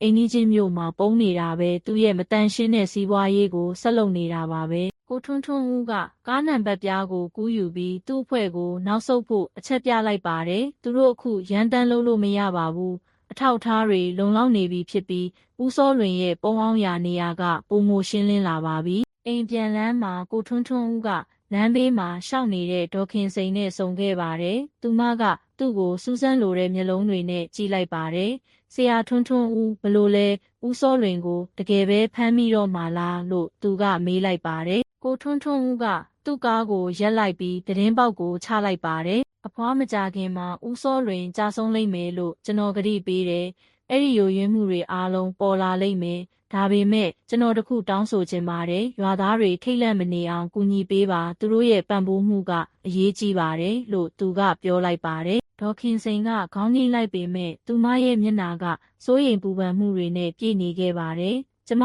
ဆရာထွန်းထွန်းဦးကိုယုံကြည်တယ်။ဒါပေမဲ့သတိထားပါဦးစောလွင်မှာလူအများကြီးရှိတယ်။သူကတိတ်ဆိတ်စွာနေမှာမဟုတ်ဘူးလို့သူကပြောလိုက်ပါတယ်။ကိုထွန်းထွန်းဦးကမြင်သာစွာပြုံးလိုက်ပါတယ်။ကျွန်တော်အစင်သင့်ပါပဲအဖွားအခုဒါကရဲတပ်ဖွဲ့ရဲ့တာဝန်တစ်ခုတည်းမဟုတ်ပါဘူး။တားကောင်တွေအားလုံးအတွက်တရားမျှတမှုနဲ့လည်းပတ်သက်ပါတယ်လို့သူကပြောလိုက်ပါတယ်။မိထီလာမြို့နယ်မှာညအမှောင်ကပြန်ကြရောက်လာခဲ့ပါတယ်။ကိုထွန်းထွန်းဦးကသူ့စပွဲမှာထိုင်ပြီးဖြန့်ခင်းထားတဲ့မြန်မာနိုင်ငံမြေပုံကြီးကိုကြည့်နေခဲ့ပါတယ်။သူကဈေးထဲကဂိုဒေါင်ရွှေပြည်စီကုမ္ပဏီရဲ့ရုံးခန်းအတုနဲ့ရန်ကုန်မြို့ကိုနေရာအသစ်အဖြစ်အမှတ်သားလုပ်လိုက်ပါတယ်။အနီရောင်မြင်းတွေကအခုဆိုပုံမိုရှင်းလင်းလာပြီးပုံစံတစ်ခုကိုပုံဖော်နေပါပြီသူသိပါတယ်။နောက်ထပ်ခြေလမ်းကကြီးမားတဲ့စစ်စင်ရေးတစ်ခုပါပဲဦးစောလွင်ကပုံမိုကျဉ်ကျက်လာနေခဲ့ပါတယ်။ဒါပေမဲ့အဲ့ဒီလိုအချိန်မျိုးမှာသူကပုံမိုအန္တရာယ်များပါလိမ့်မယ်။ကိုထွန်းထွန်းဦးကလွန်ခဲ့တဲ့နှစ်ပေါင်းများစွာက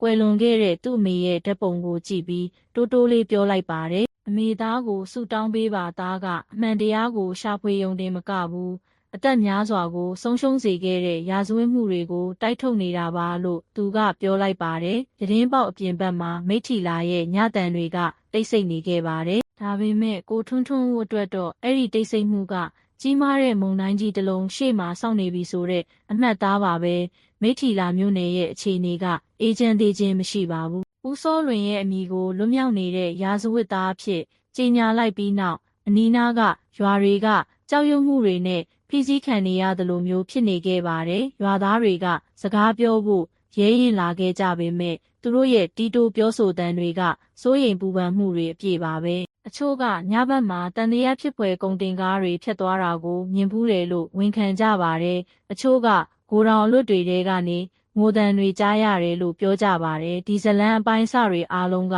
ဒီကွန်ရက်ကသူထင်တာထက်ပုံမိုကြီးမားတယ်ဆိုတဲ့ကိုထွန်းထွန်းဦးရဲ့ယုံကြည်ချက်ကိုပုံမိုခိုင်မာစေခဲ့ပါတယ်။သူယာယီရဲစခန်းအဖြစ်အသုံးပြုနေတဲ့ရုံးခန်းလေးမှာကိုထွန်းထွန်းဦးကတစ်သားစားပွဲတေးသေးလေးမှာထိုင်နေခဲ့ပါတယ်။သူ့ရှေ့မှာတော့သူရေးဆွဲထားတဲ့အနီရောင်မြင်းတွေပါတဲ့မြန်မာနိုင်ငံမြေပုံကဖြန့်ခင်းထားပါတယ်။မိထီလာမြို့နယ်ကဗဟိုချက်ဖြစ်ပြီးအဲ့ဒီကနေရန်ကုန်မန္တလေးနဲ့တောင်ကြီးမြို့တွေအထိမြင်းချောင်းတွေဆွဲထားပါတယ်။သူတခုခုကိုသဘောပေါက်ခဲ့ပါတယ်။ဦးစောလွင်ကအဂရိလိုက်စားတဲ့ရွာအုပ်ချုပ်ရေးမှူးတဦးလည်းမဟုတ်ပဲမြို့ကြီးတွေပါဝင်ပတ်သက်နေတဲ့ဖြန့်ဖြူရေးကွန်ရက်ရဲ့တစ်စိတ်တစ်ပိုင်းပါပဲ။တကယ်လို့သူရန်ကုန်မှာရှိနေတာမှန်တယ်ဆိုရင်ဒီမိထီလာမြို့နယ်ကဝင်ပေါက်တစ်ခုတည်းပဲပိုကြီးတဲ့အရာတွေကအပြင်မှာရှိနေတယ်လို့ကိုထွန်းထွန်းဦးက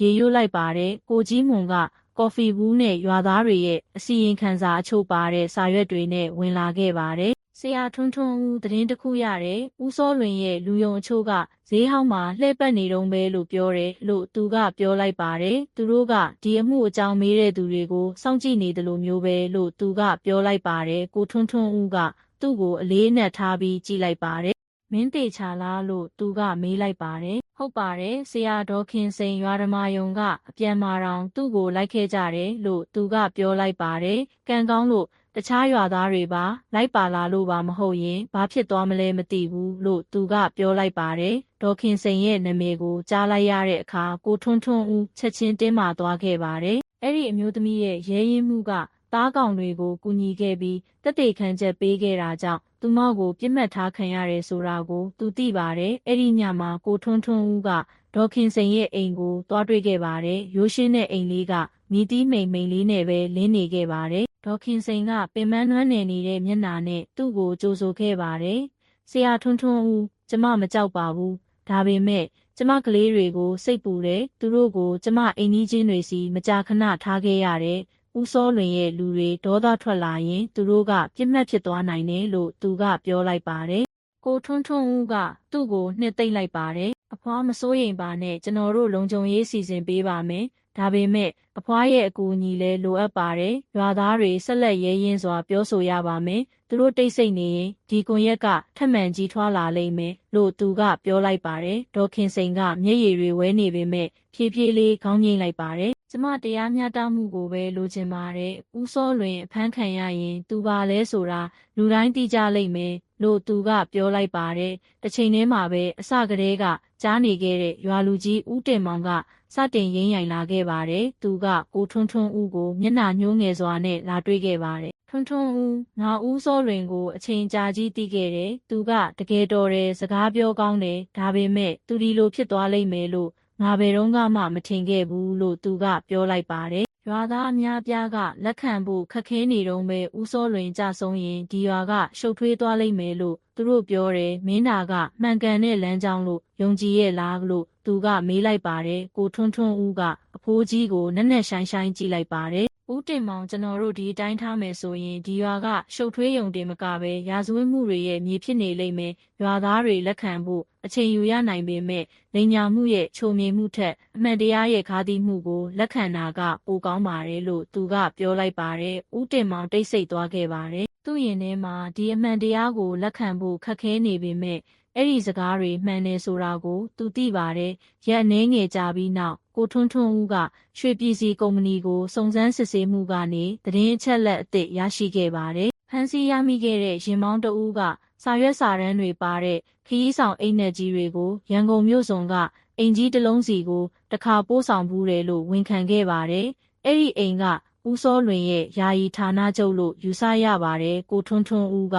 ဒါကကြီးမားတဲ့စစ်စင်ရေးလုပ်ဖို့အချိန်ရောက်ပြီဆိုတာကိုသိပါတယ်။သူကတိုင်းဒေသကြီးရဲ့တပ်ဖွဲ့ကိုဆက်သွယ်ပြီးအင်အားဖြည့်တင်းဖို့တောင်းဆိုခဲ့ပါတယ်။ဒါပေမဲ့လူသိများလာလေသတင်းပေါက်ကြားနိုင်ခြေပိုများလေဆိုတာကိုသူသိပါတယ်။ဦးစောလွင်မှာနေရာတိုင်းမှာလက်အောက်ခံတွေရှိနေပါသေးတယ်။အရေးပေါ်စည်းဝေးခန်းမှာကိုထွန်းထွန်းဦးကအစီအစဉ်ကိုတင်ပြခဲ့ပါတယ်။ကျွန်တော်တို့စနေနေ့ညမှာစတင်လှုပ်ရှားမယ်ပထမအဖွဲ့ကရန်ကုန်ကိုသွားတဲ့အဓိကလမ်းကြောင်းကိုရှာဖွေမယ်ဒုတိယအဖွဲ့ကပဲခူးဘက်ကနေကားလမ်းတွေကနေဝင်ရောက်မယ်ကျွန်တော်တို့ကသေးငယ်တဲ့ဖမ်းဆီးမှုတွေနဲ့ပဲအားကိုးနေလို့မဖြစ်ဘူးအဓိကပြစ်မှတ်ကဦးစောလွင်ကိုအရှင်ဖမ်းဖို့ပဲလို့သူကပြောလိုက်ပါတယ်ရဲအရာရှိတဦးကသူခုခံရင်ဘယ်လိုလုပ်မလဲလို့မေးလိုက်ပါတယ်ကိုထွန်းထွန်းဦးကအသက်ပြင်းပြင်းရှူလိုက်ပါတယ်လိုအပ်ရင်တော့ဖမ်းဆီးရမှာပေါ့ဒါပေမဲ့သူစကားပြောစေခြင်းနဲ့ဒီကွန်ရက်ကိုအမြင့်ပြတ်ဖြတ်စည်းဖို့သူ့ရဲ့ဝန်ခံချက်လိုအပ်တယ်လို့သူကပြောလိုက်ပါတယ်။ဒါပေမဲ့စစ်စင်ရေးနေ့မတိုင်ခင်မှာအပြင်ကနေဖိအားတွေရောက်လာခဲ့ပါတယ်။နိုင်ငံတော်သတင်းမီဒီယာတွေက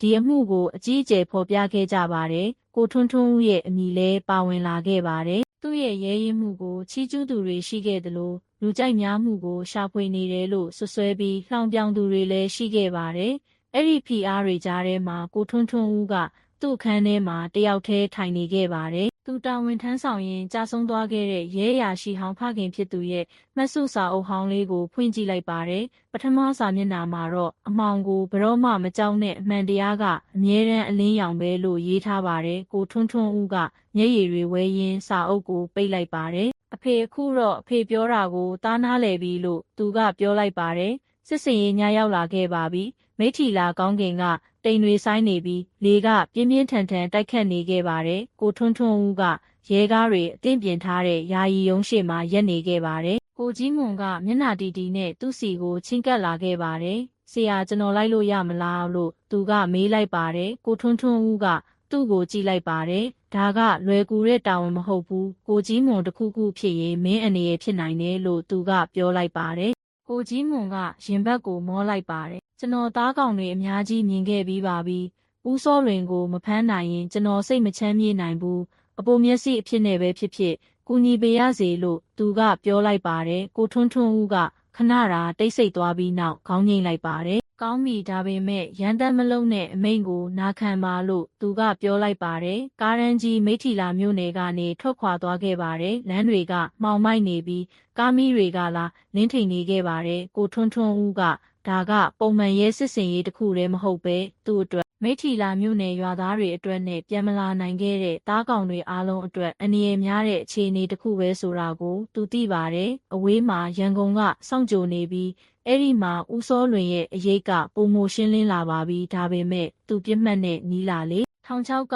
ပုံမိုကြီးလာလေဆိုတာကိုလည်းကိုထွန်းထွန်းဦးသိပါတယ်ဒီစစ်စင်ရေးကရိုးရိုးရှင်းရှင်းလိုက်လံခြင်းမဟုတ်ပါဘူးဒါကလေးစားခံရတဲ့ရွာအုပ်ချုပ်ရေးမှုရဲ့နောက်ွယ်မှာအချိန်ကြာကြီးပုံအောင်နေခဲ့တဲ့ပုံကိုတိုက်ခိုက်မဲ့နောက်ဆုံးစစ်ပွဲပဲဖြစ်ပြီးလေယာတွေနဲ့ဈေးတွေနဲ့ပြည့်နှက်နေတဲ့မိထီလာမြို့နယ်ဆိုတဲ့မြို့ငယ်လေးကတော့အသက်များစွာရဲ့အနာဂတ်ကိုဆုံးဖြတ်ပေးမဲ့တိုက်ပွဲတစ်ခုရဲ့တက်တည်ဖြစ်လာပါတော့မယ်အဲ့ဒီညမှာကိုထွန်းထွန်းဦးဆောင်တဲ့ကြီးမားတဲ့စစ်စင်ရေးအဖွဲ့ကမိထီလာကနေရန်ကုန်ဘက်ကိုထွက်ခွာခဲ့ပါတယ်။ဒါပေမဲ့ရွှေရီမွန်ရွာမှာတော့အခြေအနေကပိုမိုတင်းမာလာခဲ့ပါတယ်။ဦးစောလွင်ကိုအရင်ကကာကွယ်ခဲ့ကြတဲ့ရွာသားတွေကစတင်ရင်းရိုင်လာခဲ့ကြပါတယ်။လူအချို့ကဦးစောလွင်ရဲ့လူယုံတွေရဲ့ချင်းချောက်မှုကြောင့်တိတ်ဆိတ်နေခဲ့ရတယ်လို့ဝန်ခံခဲ့ကြပြီးနောက်သတင်းအသစ်တွေပေါ်ထွက်လာခဲ့ပါတယ်။ရွာဓမ္မယုံမှာဦးတင်မောင်ကစုဝေးနေတဲ့ရွာသားတွေကိုစိတ်အေးထားဖို့ကြိုးစားခဲ့ပါတယ်။ကျွန်တော်တို့အလင်းစလိုမဆွဆွဲတင်ဘူး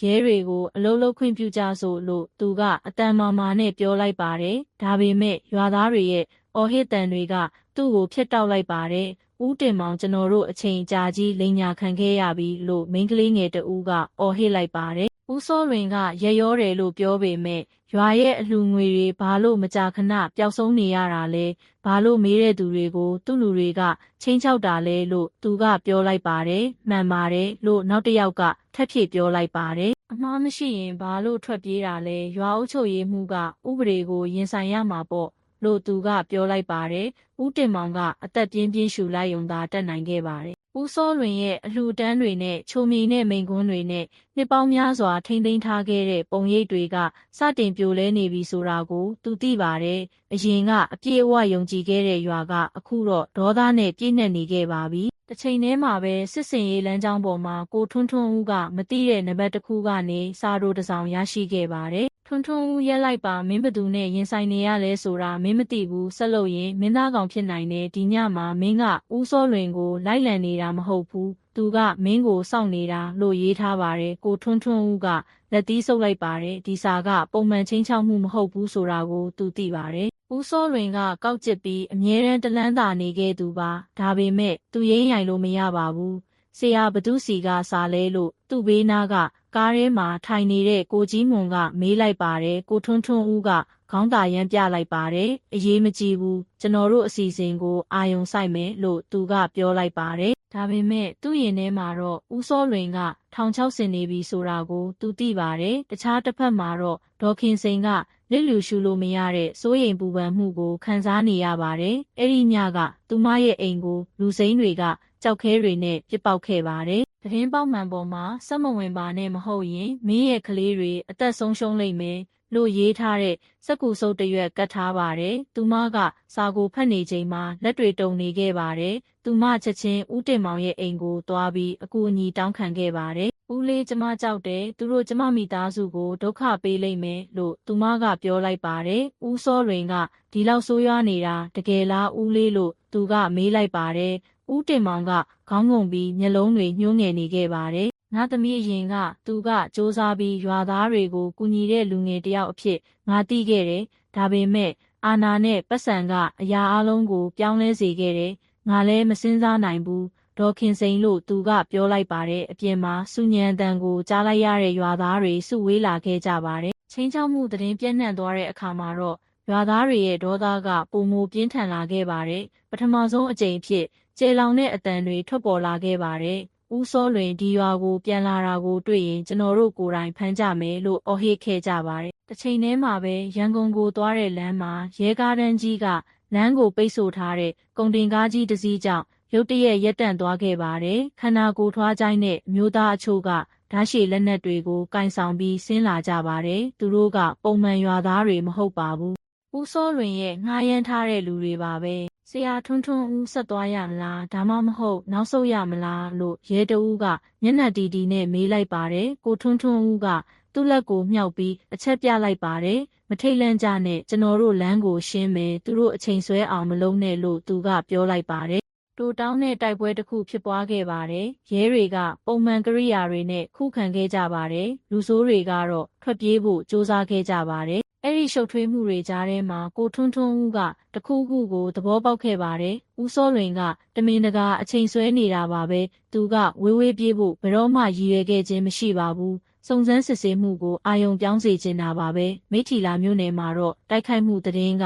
လျင်မြန်စွာပြန့်နှံ့သွားခဲ့ပါတယ်။မီဒီယာတွေကလမ်းပေါ်မှာတိုက်ခိုက်ခံရတဲ့ရဲတွေရဲ့ပုံတွေကိုဖော်ပြခဲ့ပြီးဦးစောလွင်ကတကယ်ပဲကြီးမားတဲ့ရာဇဝတ်သမားတဦးဖြစ်တယ်ဆိုတဲ့ရွာသားတွေရဲ့ယုံကြည်ချက်ကိုပိုမိုခိုင်မာစေခဲ့ပါတယ်။သူနှစ်ပေါင်းများစွာဝတ်ဆင်ခဲ့တဲ့ရက်ရောသူရဲ့မျက်နှာဖုံးတွေအားလုံးအခုတော့ကျွတ်ထွက်သွားခဲ့ပါပြီ။ရွာဓမ္မယုံမှာရွာသားတွေရဲ့အရေးအတွက်ကပိုမိုများပြားလာခဲ့ပါတယ်။အချို့ကဦးစောလွင်ကိုချက်ချင်းရေးယူဖို့အော်ဟစ်တောင်းဆိုကြပါတယ်။အချို့ကမိသားစုဝင်တွေခြေရာလက်ရာမချမ်းပဲပျောက်ဆုံးခဲ့ရလို့ငိုကြွေးနေကြပါတယ်။အဲ့ဒီအတန်တွေကပဲ့တင်ထက်နေခဲ့ပြီးဦးစောလွင်ရဲ့အမိကသူ့ရဲ့ကိုယ်ပိုင်လူမှုအတိုင်းဝိုင်းရဲ့မျက်လုံးတွေထဲမှာပုံမိုကျဆုံးသွားခဲ့ပါပြီးဦးတင်မောင်ကဒီအခြေအနေကိုမြင်ပြီးခေါင်းကုန်းလိုက်ယုံသာတက်နိုင်ခဲ့ပါတယ်။ဦးစောလွင်မင်းလုပ်ခဲ့တာတွေကခွင့်လွတ်လို့မရနိုင်တော့ဘူးလို့သူကပြောလိုက်ပါတယ်။ကိုထွန်းထွန်းဦးကလမ်းပေါ်ကအတားအဆီးတွေကိုအောင်မြင်စွာဖယ်ရှားပြီးနောက်သူ့အဖွဲ့ကိုပုံမိုမြင်မြင်ရွေ့ရှားစေခဲ့ပါတယ်။ဒါပေမဲ့ရုတ်တရက်ရေဒီယိုကဆရာထွန်းထွန်းဦးအရေးကြီးသတင်းတစ်ခုရတယ်။ဦးစောလွင်ရန်ကုန်ကိုမသွားဘူး။သူမိထီလာကိုပြန်လာနေပြီးသူကဘူတာယုံနာကကိုရောင်ဟောင်းဘက်ကိုဝင်သွားတာကိုကျွန်တော်တို့တွေ့ခဲ့တယ်လို့မြည်လာခဲ့ပါတယ်။ကိုထွန်းထွန်းဦးအံ့အားသင့်သွားခဲ့ပါတယ်။သူမိထီလာကိုပြန်လာတာစက္ကန့်ပိုင်းအတွင်းမှာပဲပဟေနိအပိုင်းအစအားလုံးကသူ့စိတ်ထဲမှာပေါင်းဆက်သွားခဲ့ပါတယ်။ဦးစောလွင်ကတမင်တကာအာယုံပြောင်းစေခဲ့တာပါ။ရဲတွေကမြို့ပြင်ကိုလိုက်လာမယ်ဆိုတာကိုသူသိပါတယ်။သူကိုယ်တိုင်ကတော့ဘယ်သူမှမမျှော်လင့်ထားတဲ့နေရာကိုပြန်သွားခဲ့ပါတယ်။သူ့ရဲ့ကိုယ်ပိုင်အိမ်သူ့ရဲ့ဇာတိမြေသူ့ကိုကာကွယ်ပေးနိုင်တဲ့သူ့ရဲ့ထောက်ခံသူတွေရှိနေသေးတဲ့နေရာပါပဲ။ကိုထွန်းထွန်းဦးကသွားတွေကိုကြိတ်လိုက်ပါတယ်။လှည့်ပြန်ပြစ်မှတ်မိထီလာကိုပြန်ရောက်ပြီလို့သူကပြောလိုက်ပါတယ်။ညတန်းကောင်မှာမိထီလာကိုသွားတဲ့လမ်းတွေကရဲကားအိုးတန်တွေနဲ့ပြန်ဆူညံလာခဲ့ပါတယ်။ရွာဓမ္မယုံမှာစုဝေးနေကြတဲ့ရွာသားတွေကဦးစောလွင်ပြန်ရောက်လာပြီဆိုတဲ့သတင်းကိုကြားလိုက်ရတဲ့အခါအံ့အားသင့်သွားခဲ့ကြပါတယ်။ပတ်ဝန်းကျင်ကရုတ်တရက်ထိတ်လန့်မှုနဲ့ရဲရင့်မှုတွေရောထွေးနေခဲ့ပါတယ်။ရဲတွေဖမ်းမနိုင်ရင်ကျွန်တော်တို့ကိုယ်တိုင်ဖမ်းမယ်လို့ရွာသားလူငယ်တဦးကအော်ဟစ်လိုက်ပါတယ်။ဒါပေမဲ့ဒေါခင်စိန်ကတားလိုက်ပါတယ်။ရန်တမ်းမလုပ်ကြနဲ့ရဲအဖွဲ့ကိုလှုပ်ဆောင်ခွင့်ပြုပါကျွန်တော်တို့ကိုယ့်ဘာသာကိုလုပ်ရင်ရှုပ်ထွေးသွားနိုင်တယ်လို့သူကပြောလိုက်ပါတယ်။တစ်ချိန်တည်းမှာပဲမိထီလာဘူတာယုံနာကကိုရောင်ဟောင်းမှာဦးစောလွင်ကမျက်နှာတီတီနဲ့ရက်နေခဲ့ပါတယ်။သူကရွာအုပ်ချုပ်ရေးမှုရဲ့တက်ရက်တဲ့အဝတ်စားတွေကိုမဝတ်ဆင်တော့ပါဘူး။သူ့ရှက်အင်ဂျီကတွန့်ကျင်နေပြီးမျက်လုံးတွေကနီရဲနေခဲ့ပါတယ်။ဒါပေမဲ့သူ့မျက်နှာမှာပါးစပ်ဟာပြီးအပြုံးသေးသေးလေးတစ်ခုကရှိနေသေးပါပဲ။ထွန်းထွန်းဦးမင်းကိုငါစောင့်နေခဲ့တာမင်းငါကိုလွယ်လွယ်ကူကူဖျက်ဆီးနိုင်မယ်လို့မင်းထင်နေတာလားဒီရွာကငါပိုင်နဲ့ပဲသူတို့ကငါစီကနေစားတောက်နေကြတာငါမရှိရင်သူတို့အသက်ရှင်နိုင်မှာမဟုတ်ဘူးလို့သူကပြောလိုက်ပါတယ်သူ့စကားတွေနောက်ွယ်မှာတော့ဦးစောလွင်ကရရောသူရဲ့မျက်နှာဖုံးကျွတ်ထွက်သွားပြီဆိုတာကိုသိပါတယ်သူကကျင်နာတဲ့ရွာအုပ်ချုပ်ရေးမှုအဖြစ်စကားပြောတော့မှမဟုတ်ပဲသူ့ယာဒူးကိုသွေးနဲ့ကာကွယ်နေတဲ့အရေးမဲကြီးလိုမျိုးပါပဲအဲ့ဒီညမှာမိထီလာမြို့နယ်ကအချိန်ကြာကြီးလိန်ညာမှုတွေနဲ့ဖုံးလွှမ်းနေခဲ့တဲ့မြေမှာအမှန်တရားနဲ့တစ္ဆာဖောက်မှုကြားကတိုက်ပွဲကိုမြင်တွေ့ဖို့ပြင်ဆင်နေပါပြီအဲ့ဒီညကဩေါ်တန်တွေကလမ်းတွေပေါ်မှာမြည်ခဲနေပြီးညစာစားပြီးနောက်ပုံမှန်တိတ်ဆိတ်နေတတ်တဲ့ရွာရဲ့ငြိမ်သက်မှုကိုဖြိုခွဲလိုက်ပါတယ်ရွာသားတွေကအိမ်ပြင်ကိုအပြေးလွှားထွက်လာပြီးရဲကားရန်ကြီးဘူတာယုံဘက်ကိုအမြန်သွားတာကိုမြင်လိုက်ရပါတယ်တီတိုပြောဆိုတန်တွေကနေရာတိုင်းမှာပဲ့တင်ထက်နေခဲ့ပါတယ်ဒါဦးစောလွင်ပဲဖြစ်ရမယ်သူကိုယ်တော်ဟောင်းမှာပုံနေတယ်လို့ပြောကြတယ်ဒီတခါတော့တကယ်ဖမ်းမိပါစေလို့မျှော်လင့်ပါတယ်လို့တီတိုပြောဆိုခဲ့ကြပါတယ်တစ်ချိန်တည်းမှာပဲကားရှေ့ကမ်းမှာရဲအရာရှိကိုထွန်းထွန်းဦးကမျက်နှာတီတီနဲ့ထိုင်နေခဲ့ပါတယ်သူ့ရဲ့ဘယ်လက်ကကိုတောင်မြေပုံကိုစုပ်ကင်ထားပြီးညာလက်ကတော့ရေဒီယိုကိုစက်တိုက်ဖမ်းနေခဲ့ပါတယ်ယူနစ်အားလုံးကိုနားထောင်ပါပြစ်မှတ်ကမြောက်ဖက်မီးရထားလမ်းနာကကိုတော်ဟောင်းမှာရှိရဲ့ရန်တမ်းမလုပ်ကြနဲ့ဦးစောလွင်ကအနေရများတယ်သူ သူ့အတွက်အသက်ဆုံးဖို့အစဉ်သင့်ရှိနေတဲ့လူတွေလည်းရှိနေသေးတယ်လို့ကိုထွန်းထွန်းဦးကခိုင်မာစွာပြောလိုက်ပါတယ်။နောက်ခန်းမှာထိုင်နေတဲ့ကိုကြီးမွန်ကသူ့ရဲ့စိတ်လှုပ်ရှားမှုတွေကိုဖုံးကွယ်ဖို့စ조사ခဲ့ပါတယ်။ဆရာဦးစောလွင်တကယ်ရှိနေရင်သူလက်နက်ချမှာလားလို့သူကမေးလိုက်ပါတယ်။ကိုထွန်းထွန်းဦးကခဏတာလှည့်ကြည့်လိုက်ပါတယ်။သူ့အကြည့်ကထက်မြက်နေခဲ့ပါတယ်။သူ့လိုလူမျိုးကမခုခံပဲလက်နက်ချမှာမဟုတ်ဘူး။ဒီညမှာကျွန်တော်တို့တရားလောက်အောင်တိုက်ပွဲဝင်ဖို့အစဉ်သင့်ဖြစ်ရမယ်လို့သူကပြောလိုက်ပါတယ်။ဘူရောင်ဟောင်းရဲ့အတွင်းပိုင်းမှာတော့အခြေအနေကပုံမိုကြောက်စရာကောင်းနေခဲ့ပါတယ်။မီးတွေကမိန်ဖြော့ဖြော့ဖြစ်နေပြီးနေရန်တွေကမှုတွေနဲ့ပြည့်နေပါတယ်။အချို့ထောင်တွေမှာငါးမွေးမြူရေးခြံကနေကြန့်ရှိနေတဲ့ရွှွန်ချောက်တွေနဲ့တရိတ်ဆန်အလောင်းတွေပါတဲ့တန်စီပိုင်းတွေကပုံဝေါင်းရာနေရာအဖြစ်အသုံးပြုထားပါတယ်။ဦးစောလွင်ကအခန်းလယ်မှာတည်ငြိမ်စွာရပ်နေခဲ့ပါတယ်။သူကရှက်အင်ဂျီဟောင်းကိုစက်ဝတ်ထားပေမဲ့သူ့မျက်လုံးတွေကထက်ထက်မြက်မြက်စူးစိုက်ကြည့်နေခဲ့ပါတယ်။သူ့ဘေးမှာတော့ဓာတ်ရှည်လက်နက်တွေနဲ့လက်လုံသေနတ်တွေကင်ဆောင်ထားတဲ့သူ့ရဲ့လူအချို့ကရှိနေခဲ့ကြပါတယ်။ထွန်းထွန်းဦးတေချာပေါက်လာလိမ့်မယ်လို့ဦးစောလွင်ကပါဇက်ဟာပြီးပြုံးရင်းရေရွတ်လိုက်ပါတယ်။သူရောက်လာတဲ့အခါမှာတော့ဒီရွာကဘသူကတကယ်အာဏာရှိလဲဆိုတာသိလိမ့်မယ်လို့သူကပြောလိုက်ပါတယ်။သူ့ရဲ့လက်အောက်ခံတဦးကချင်းကပ်လာခဲ့ပါတယ်။ဆရာရဲတွေဝိုင်းထားရင်ကျွန်တော်တို့ခုခံရမလားလို့သူကမေးလိုက်ပါတယ်။ဦးစောလွင်ကသူ့ပခုံးကိုပုတ်လိုက်ပါတယ်။ကျွန်တော်တို့လက်နက်ချမှာမဟုတ်ဘူး။မှတ်ထားပတ်စံတွေငါပြင်ထားပြီးသားထွက်ပြေးနိုင်ရင်မိသားစုကလုံခြုံလိမ့်မယ်တေးရင်ငါအတွက်သူရဲကောင်းအဖြစ်တေးတာလို့မှတ်လိုက်လို့သူကပြောလိုက်ပါတယ်။အဲ့ဒီစကားတွေကသူ့ရဲ့လက်အောက်ခံတွေကိုအချင်းချင်းကြည့်မိစေခဲ့ပါတယ်။လူတိုင်းကမသဘောတူကြပေမဲ့ဘသူကမှငင်းဆန်ရဲခြင်းမရှိပါဘူး။ရဲအဖွဲ့ရောက်ရှိလာတဲ့အခါမှာတော့ကိုတောင်ကိုနေရာတိုင်းကနေချက်ချင်းဝိုင်းထားလိုက်ပါတယ်။မိရှုမိတိုင်တွေကိုအဆောက်အုံဟောင်းဘက်ကိုညွှန်ပြလိုက်တာကြောင့်နေရန်တွေပေါ်မှာရှည်လျားတဲ့အရိပ်တွေတုန်လှုပ်နေခဲ့ပါတယ်။ကိုထွန်းထွန်းဦးကအတန်ချဲဆက်ကိုကင်လိုက်ပါတယ်။ဦးစောလွင်မင်းကိုဝိုင်းထားပြီးအရာအလုံးမနှောင်းခင်လက်နက်ချပါဘလို့သူကပြောလိုက်ပါတယ်။ကိုတောင်ထဲကနေဦးစောလွင်ရဲ့ကျဲလောင်တဲ့ရေတံကိုကြားလိုက်ရပါတယ်။ထွန်းထွန်းဦးသူရဲကောင်းကြီးမင်းကကိုဒီလောက်လွယ်လွယ်ကူကူဖမ်းနိုင်မယ်လို့ထင်နေတာလားမင်းကသေးငယ်တဲ့စစ်သားလေးပဲဒီရွာကိုငါပဲကျွေးမွေးနေတာငါမရှိရင်မိထီလာကသေဖို့စောင့်နေရတဲ့စင်းရဲတဲ့မြေပဲလို့သူကပြောလိုက်ပါတယ်။အဲ့ဒီအတန်ကြောင့်အဝေးကနေကြည့်နေတဲ့ရွာသားအချို့ကြက်တီးမွေးညင်းထသွားခဲ့ကြပါတယ်။အရင်ကတော့ဒီလိုစကားမျိုးတွေကယုံကြည်မှုရှိပုံရပါတယ်။ဒါပေမဲ့ဒီညမှာတော့အဲ့ဒီစကားလုံးတွေကအတိတ်ပဲမဲ့နေခဲ့ပါတယ်။ရာဇဝတ်သမားတဦးရဲ့မှန်ကန်ကြောင်းပြောဆိုမှုတစ်ခုတည်းသာဖြစ်ပါတယ်။ရုတ်တရက်ကိုတောင်ပြတင်းပေါက်ကနေလက်လုံသေနတ်တွေပြစ်ခတ်တံတွေထွက်ပေါ်လာခဲ့ပါတယ်။အရှိတ်ဘက်မှာစောင့်ကြပ်နေတဲ့ရဲတွေကကားတွေနောက်မှာခိုလုံဖို့ကူညီပေးခဲ့ကြပါတယ်။အခြေအနေကတင်းမာလာခဲ့ပါတယ်။ဆရာထွန်းထွန်းဦးသူတို့ခုခံနေတယ်လို့အဖွဲ့ဝင်တဦးကအော်ဟစ်လိုက်ပါတယ်။ကိုထွန်းထွန်းဦးချက်ချင်းအမိန့်ပေးလိုက်ပါတယ်။လိုအပ်သလောက်ပြစ်ခတ်မှုတွေပြန်လုပ်ပါရွာသားတွေထိခိုက်မှုမရှိပါစေနဲ့လို့သူကပြောလိုက်ပါတယ်တိုးတောင်းတဲ့ပြစ်ခတ်မှုတစ်ခုဖြစ်ပွားခဲ့ပါတယ်ကြီးစံတန်တွေကနေရန်အိုတွေမှာပြန်ပန်းဖြစ်နေခဲ့ပါတယ်ပြင်းပေါက်မှန်တွေလည်းကွဲကြေကုန်ကြပါတယ်ကိုတောင်ထဲကနေမိခိုးတွေစတင်ထွက်ပေါ်လာခဲ့ပါတယ်ရှုပ်ထွေးမှုတွေကြားထဲမှာဦးစောလွင်ကမတ်တရက်နေခဲ့ပါတယ်ကြည်သူတို့ဝင်ဖို့မရဲဘူးထွန်းထွန်းဦးက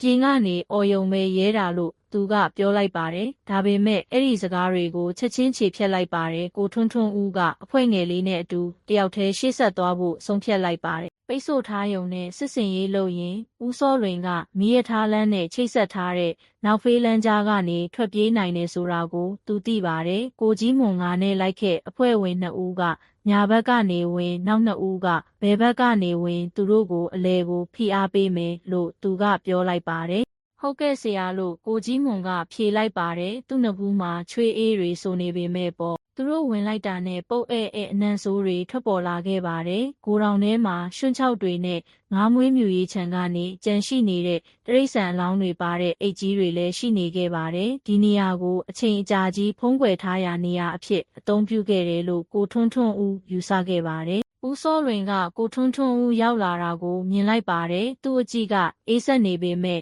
သူ့အပြုံးကအပြည့်ပါပဲအော်နောက်ဆုံးတော့ငါတို့တွေ့ခဲ့ကြပြီးထွန်းထွန်းဦးမင်းမေအမေနဲ့အတော်တူတာပဲလို့သူကပြောလိုက်ပါတယ်ကိုထွန်းထွန်းဦးတောင့်တင်းသွားခဲ့ပါတယ်အဲ့ဒီစကားတွေကသူ့စိတ်ဝိညာဉ်ကိုပြင်းထန်စွာရိုက်ခတ်လိုက်တယ်လို့ပါပဲ ဟုတ်တယ်ငါသူ့မျက်နှာကိုကောင်းကောင်းမမိတယ်ဒေါ်တင်တင်မှာထွက်ပြေးဖို့စူးစမ်းခဲ့တဲ့ခေါင်းမာတဲ့အမျိုးသမီးကံမကောင်းစွာနဲ့ပဲသူမကဒီလောကမှာကောင်းတဲ့လူတွေရှိသေးတယ်လို့အယမ်းယုံကြည်ခဲ့တယ်အခုမင်းလိုပဲလို့ဦးစောလွင်ကလှောင်ပြောင်တန်နဲ့ဆက်ပြောလိုက်ပါတယ်ကိုထွန်းထွန်းဦးရဲ့ဒေါသတွေပောက်ကွဲထွက်လာခဲ့ပါတယ်ဒါပေမဲ့သူ့သွားတွေကိုကြိတ်ပြီးသူ့ကိုယ်သူထိန်းထားခဲ့ပါတယ်ကျွန်တော်အမေကိုမပြောနဲ့ဦးစောလွင်ဒီညမှာမင်းလုပ်ခဲ့တဲ့အရာအလုံးအတွက်မင်းပေးဆက်ရလိမ့်မယ်လို့သူကပြောလိုက်ပါတယ်ကိုယ်တိုင်ခုခံတိုက်ခိုက်မှုတွေရှောင်လွှဲလို့မရတော့ပါဘူးရဲတွေကဦးစောလွင်ရဲ့လူယုံတွေနဲ့တိုက်ပွဲဝင်ခဲ့ကြပါတယ်အော်တန်တွေတန်တိုက်ခတ်တန်တွေနဲ့ပြစ်ခတ်တန်တွေကကိုယ်တော်တစ်ခုလုံးကိုပြည့်နှက်နေခဲ့ပါတယ်ကိုကြီးမွန်ဓာတ်နဲ့အချွန်ခံရတော့မလို့ဖြစ်ခဲ့ပေမဲ့သူရှောင်တိန်နိုင်ခဲ့ပြီးတစ်သားတုံးနဲ့ရန်သူကိုထိန်းချုပ်နိုင်ခဲ့ပါတယ်။ဦးစောလွင်ကိုယ်တိုင်ကနောက်ဖေးတကားကနေထွက်ပြေးဖို့မြ мян ဆန်ဆန်လှုပ်ရှားခဲ့ပါတယ်။ကိုထွန်းထွန်းဦးကကြိုတင်ခံမှန်းပြီးသူ့နောက်ကိုချက်ချင်းလိုက်ခဲ့ပါတယ်။သူတို့ကကိုတောင်ရဲ့မှောင်မိုက်တဲ့လမ်းကြားတွေကြားကနေတိတ်ဆိတ်နေတဲ့မီးရထားလမ်းဘက်ကိုပြေးခဲ့ကြပါတယ်။အပြင်မှာမိုးတွေစတင်သေးထန်စွာရွာသွန်းနေပါပြီ။မိုးကြိုးတန်တွေကကျဲလောင်စွာမြည်ဟဲနေပြီးလိုက်လံခြင်းကိုပုံမပြင်းထန်စေခဲ့ပါတယ်။ရက်လိုက်ဦးစောလွင်လို့ကိုထွန်းထွန်းဦးကအော်ဟစ်လိုက်ပါတယ်။ဒါပေမဲ့ဦးစောလွင်ကပုံမမြ мян ပြေးရင်ရေမောယုံသာတက်နိုင်ခဲ့ပါတယ်။ထွန်းထွန်းဦးမင်းကကိုတိုက်ဖို့အယမ်းလွယ်တယ်လို့သူကပြောလိုက်ပါတယ်။ငါအမြစ်တွေကဒီမှာနက်နက်ရှိုင်းရှိုင်းကိုစိုက်ထားပြီးသားငါကြဆုံးသွားရင်နောက်ထပ်လူတရားကငါနေရာမှာအစားထိုးဖို့အစဉ်သင့်ရှိတယ်လို့သူကပြောလိုက်ပါတယ်ကိုထွန်းထွန်းဦးကလက်တီးဆုပ်လိုက်ပါတယ်အဲ့ဒီစကားတွေကမှန်တယ်ဆိုတာကိုသူသိပါတယ်လူကုန်ကူးမှုကွန်ရက်ကလူတဦးကိုဖမ်းဆီးရုံနဲ့မပြိုလဲနိုင်ပါဘူးဒါပေမဲ့ဒီညမှာဦးစောလွင်ကိုဖမ်းဆီးတာကအဲ့ဒီကြီးမားတဲ့ကွန်ရက်ကိုဖျက်ဆီးဖို့ပထမဆုံးခြေလှမ်းပဲဆိုတာကိုသူသိပါတယ်။မီးရထားလမ်းသားမှာဦးစောလွင်ကခြုံပုတ်သေးကိုခုံဝင်ဖို့နှီးပါဖြစ်ခဲ့ပါတယ်။ဒါပေမဲ့ကိုထွန်းထွန်းဦးကသူ့ကိုအင်အားအပြည့်နဲ့တိုက်မိလိုက်ပါတယ်။သူတို့ကရွှွန့်ထူထက်တဲ့မြေပြင်ပေါ်မှာခုတ်မရဖြက်မရရုန်းကန်နေခဲ့ကြပါတယ်။ဦးစောလွင်ကကိုထွန်းထွန်းဦးရဲ့မေးရိုးကိုထိမှန်အောင်အားပါထိုးခဲ့တာကြောင့်သူ့နှုတ်ခမ်းတွေသွေးထွက်လာခဲ့ပါတယ်။ထွန်းထွန်းဦးမင်းကိုမင်းသူ့ရဲကောင်းလို့ထင်နေတာလားဒီကဘာကငါတို့လိုလူတွေပိုင်တာလို့ဦးစောလွင်ကအော်ဟစ်လိုက်ပါတယ်ကိုထွန်းထွန်းဦးကဦးစောလွင်ရဲ့မျက်နှာကိုပြင်းပြင်းထန်ထန်ပြန်ထိုးလိုက်ပါတယ်မဟုတ်ဘူးဒီကဘာမှာအမှန်တရားကိုယုံကြည်တဲ့လူတွေရှိနေသေးတယ်လို့သူကပြောလိုက်ပါတယ်ရက်ဆက်ကြမ်းကြုတ်တဲ့တိုက်ပွဲကကိုထွန်းထွန်းဦးကဦးစောလွင်ကိုမြေပေါ်ဖိထားပြီးသူ့လက်တွေကိုလက်ထိတ်ခတ်လိုက်တဲ့အခါမှာအဆုံးသတ်သွားခဲ့ပါတယ်။ကြန့်ရှိနေတဲ့ခုခံသူတွေကိုဖမ်းဆီးဖို့ရဲတွေချက်ချင်းရောက်လာပြီးတနက်တွေနဲ့ချိန်ထားခဲ့ကြပါတယ်။မိုးတွေပုံမိုတဲထန်စွာရွာသွန်းနေခဲ့ပါတယ်။အဝေးကနေကြည့်နေတဲ့ရွာသားတွေကဦးစောလွင်ကိုနောက်ဆုံးတော့လက်ထိတ်ခတ်ပြီးကိုတောင်ထဲကထွက်လာတာကိုမြင်လိုက်ရတဲ့အခါဝမ်းသာအားရအော်ဟစ်ခဲ့ကြပါတယ်။အဲ့ဒီညကမိထီလာမြို့နယ်ကနှစ်ပေါင်းများစွာရရောဟန်ဆောင်ခဲ့တဲ့ရွာအုပ်ချုပ်ရေးမှူးတဦးရဲ့ကြာဆုံးခြင်းကိုသက်သေခံခဲ့ပါတယ်။ဦးစောလွင်ကအရင်ကရွာရဲ့ကယ်တင်ရှင်အဖြစ်ချီးကျူးခံခဲ့ရပေမဲ့အခုတော့ကြီးမားတဲ့ရာဇဝတ်သမားတဦးအဖြစ်ဖော်ထုတ်ခံလိုက်ရပါပြီ။ဒါပေမဲ့ကိုထွန်းထွန်းဦးအတွက်တော့ဒီအောင်ပွဲကအဆုံးသတ်မဟုတ်ပါဘူး။ဒဏ်ရာရနေပေမဲ့ကောက်ကျစ်စွာပြုံးနေတဲ့ဦးစောလွင်ရဲ့မျက်နှာကိုသူကြည့်လိုက်တဲ့အခါမှာတော့ဒီကွန်ရက်ကိုတိုက်ခိုက်မဲ့စစ်ပွဲကရှေ့ရားနေအောင်မယ်ဆိုတာကိုသူသိပါတယ်။ဒါပေမဲ့တေချာတာတစ်ခုကတော့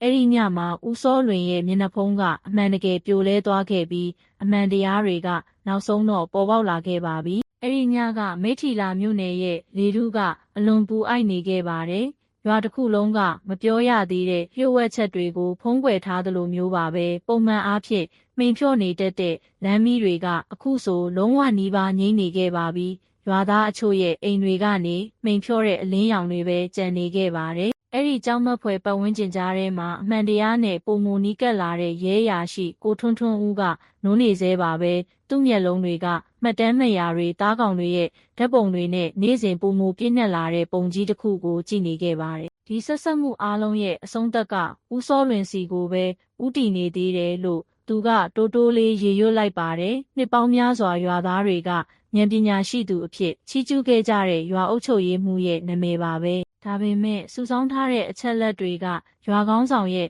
မှောင်မိုက်တဲ့ပတ်ချမ်းကိုစတင်ဖော်ထုတ်နေပါပြီ။ရဲစုံစမ်းထောက်လှမ်းရေးအဖွဲ့မှပါတဲ့ဇလန်းဆရာကိုအောင်သူကတွေ့ရှိခဲ့တဲ့ရွာရဲ့ဗန္ဒာရေးအစီရင်ခံစာတွေကနေဦးစောလွင်ရဲ့ကိုပိုင်ဘဏ်အကောင့်ထဲကိုလျှို့ဝှက်ငွေစီးဆင်းမှုတွေရှိနေတာကိုတွေ့ရပါတယ်။ပမာဏကအလွန်ကြီးမားပါတယ်။ရွာအုပ်ချုပ်ရေးမှူးရဲ့လစာကနေလာတာမဖြစ်နိုင်ပါဘူး။ကိုထွန်းထွန်းဦးကသူ့မတ်စုစာအုပ်ကိုပိတ်လိုက်ပါတယ်။သူ့ကောင်းတွေထိုးကိုက်နေခဲ့ပါတယ်။ဒါပေမဲ့အချိန်ကသူ့ကိုစောင့်နေမှာမဟုတ်ဘူးဆိုတာကိုသူသိပါတယ်။မြို့အဆင့်ရဲတွေကသူစုဆောင်းထားတဲ့အထောက်အထားတွေနဲ့ပတ်သက်ပြီးစတင်တန်တရားဖြစ်နေခဲ့ကြပါတယ်။အချို့ကကိုထွန်းထွန်းဦးကအာယုံဆိုင်မှုကိုရှာဖွေနေတယ်လို့ပင်လှောင်ပြောင်ပြောဆိုကြပါတယ်။ဒါပေမဲ့သူ့ရင်ထဲမှာတော့ပုံမကြီးမားတဲ့တစ်ခုခုရှိနေတယ်မဖော်ထုတ်ရသေးတဲ့တစ်ခုခုရှိနေတယ်ဆိုတာကိုသူယုံကြည်နေခဲ့ပြီးသူဖော်ထုတ်ရပါမယ်နောက်တစ်နေ့မှာကိုထွန်းထွန်းဦးကဇလန်းဆရာကိုအောင်သူနဲ့အတူအကြိမ်အနည်းငယ်စုံစမ်းစစ်ဆေးမှုရဲ့ဗဟိုချက်ဖြစ်ခဲ့တဲ့ငါးခုကန်ကိုပြန်သွားခဲ့ပါတယ်ငါးကန်ကိုအခုတော့ရဲစည်းရိုးတွေတက်ဆင်ထားပေမဲ့ကြောက်စရာကောင်းတဲ့အငွေသက်ကဝန်းရံနေသေးပါပဲရွှွန့်နှံဆိုးတွေကအဲ့ဒီမှာတွေ့ရှိခဲ့ရတဲ့အမျိုးသမီးအလောင်းတွေရဲ့ကြောက်မက်ဖွယ်ကောင်းတဲ့မှတ်ဉာဏ်တွေနဲ့ရောနှောနေခဲ့ပါတယ်ကိုအောင်သူကသူ့ကင်မရာသေးသေးလေးကိုဖွင့်ပြီးအသေးစိတ်တိုင်းကိုမှတ်တမ်းတင်နေခဲ့ပါတယ်ထွန်းထွန်းဦးဒီလောက်များတဲ့အလောင်းတွေကိုဒီမှာဘယ်လိုလုပ်စွန့်ပစ်ထားနိုင်တာလဲဆိုတာငါမယုံနိုင်သေးဘူးဘာလို့ငါးခုကန်ဖြစ်ရတာလဲလို့သူကတိုးတိုးလေးမေးလိုက်ပါတယ်ကိုထွန်းထွန်းဦးကအ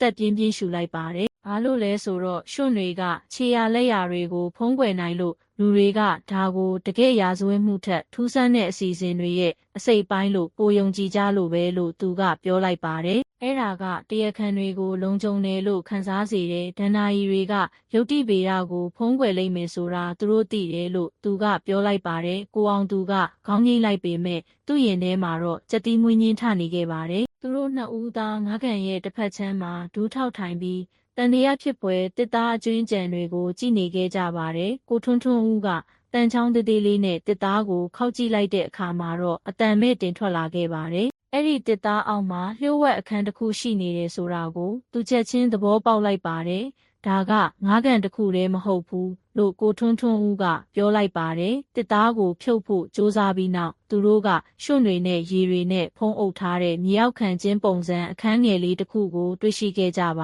တယ်အခန်းကဗလာကျင်းနေပြီးပလတ်စတစ်အိတ်ဟောင်းတွေပဲကျန်နေခဲ့ပါတယ်ဒါပေမဲ့နေရန်တစ်ခုမှာကိုထွန်းထွန်းဦးကခြောက်တွေ့နေတဲ့သွေးစွန်းရာတွေကိုတွေးလိုက်ရပါတယ်ဒါကအထောက်ထားအစ်စ်ပဲကိုအောင်သူဒီမှာသူတို့ကသားကောင်တွေကိုငါးကန်ထဲကိုမစွန့်ပစ်ခင်ချုံနှောင်ထားတာပဲဖြစ်ရမယ်လို့ကိုထွန်းထွန်းဦးကတုံ့လုံနေတဲ့အတန်နဲ့ပြောလိုက်ပါတယ်တစ်ချိန်တည်းမှာပဲရွာဓမာယုံမှာဦးစောလွင်ကကားနဲ့ကြီးနဲ့ရောက်လာတဲ့လူစိမ်းတဦးနဲ့စကားပြောနေခဲ့ပါတယ်ရွာသားအများပြားကချင်းကပ်ဖို့မရဲကြပါဘူးဒါပေမဲ့အချိန်ကြာကြီးလေးစားမှုမခံရတဲ့အဖိုးကြီးကိုဘိုးတောင်းကတော့တိတ်တိတ်လေးအဝေးကနေစောင့်ကြည့်နေခဲ့ပါတယ်သူကလူစိမ်းလက်ထဲကနေဦးစောလွင်စီကိုထူထဲတဲ့စာအိတ်တအိတ်ရောက်သွားတာကိုတွေးလိုက်ရပါတယ်ကိုဘိုးတောင်းကတရွေးမျိုးချလိုက်ပါတယ်သူတို့ရွာအုပ်ချုပ်ရေးမှုနဲ့ပတ်သက်ပြီးတခုခုမှားနေတာကိုသူအကြာကြီးကလေးကသိခဲ့ပါတယ်ဒါပေမဲ့သူကြောက်လို့စကားမပြောရဲခဲ့ပါဘူးအခုငါးကန်ထဲကအလောင်းတွေပေါ်လာပြီးနောက်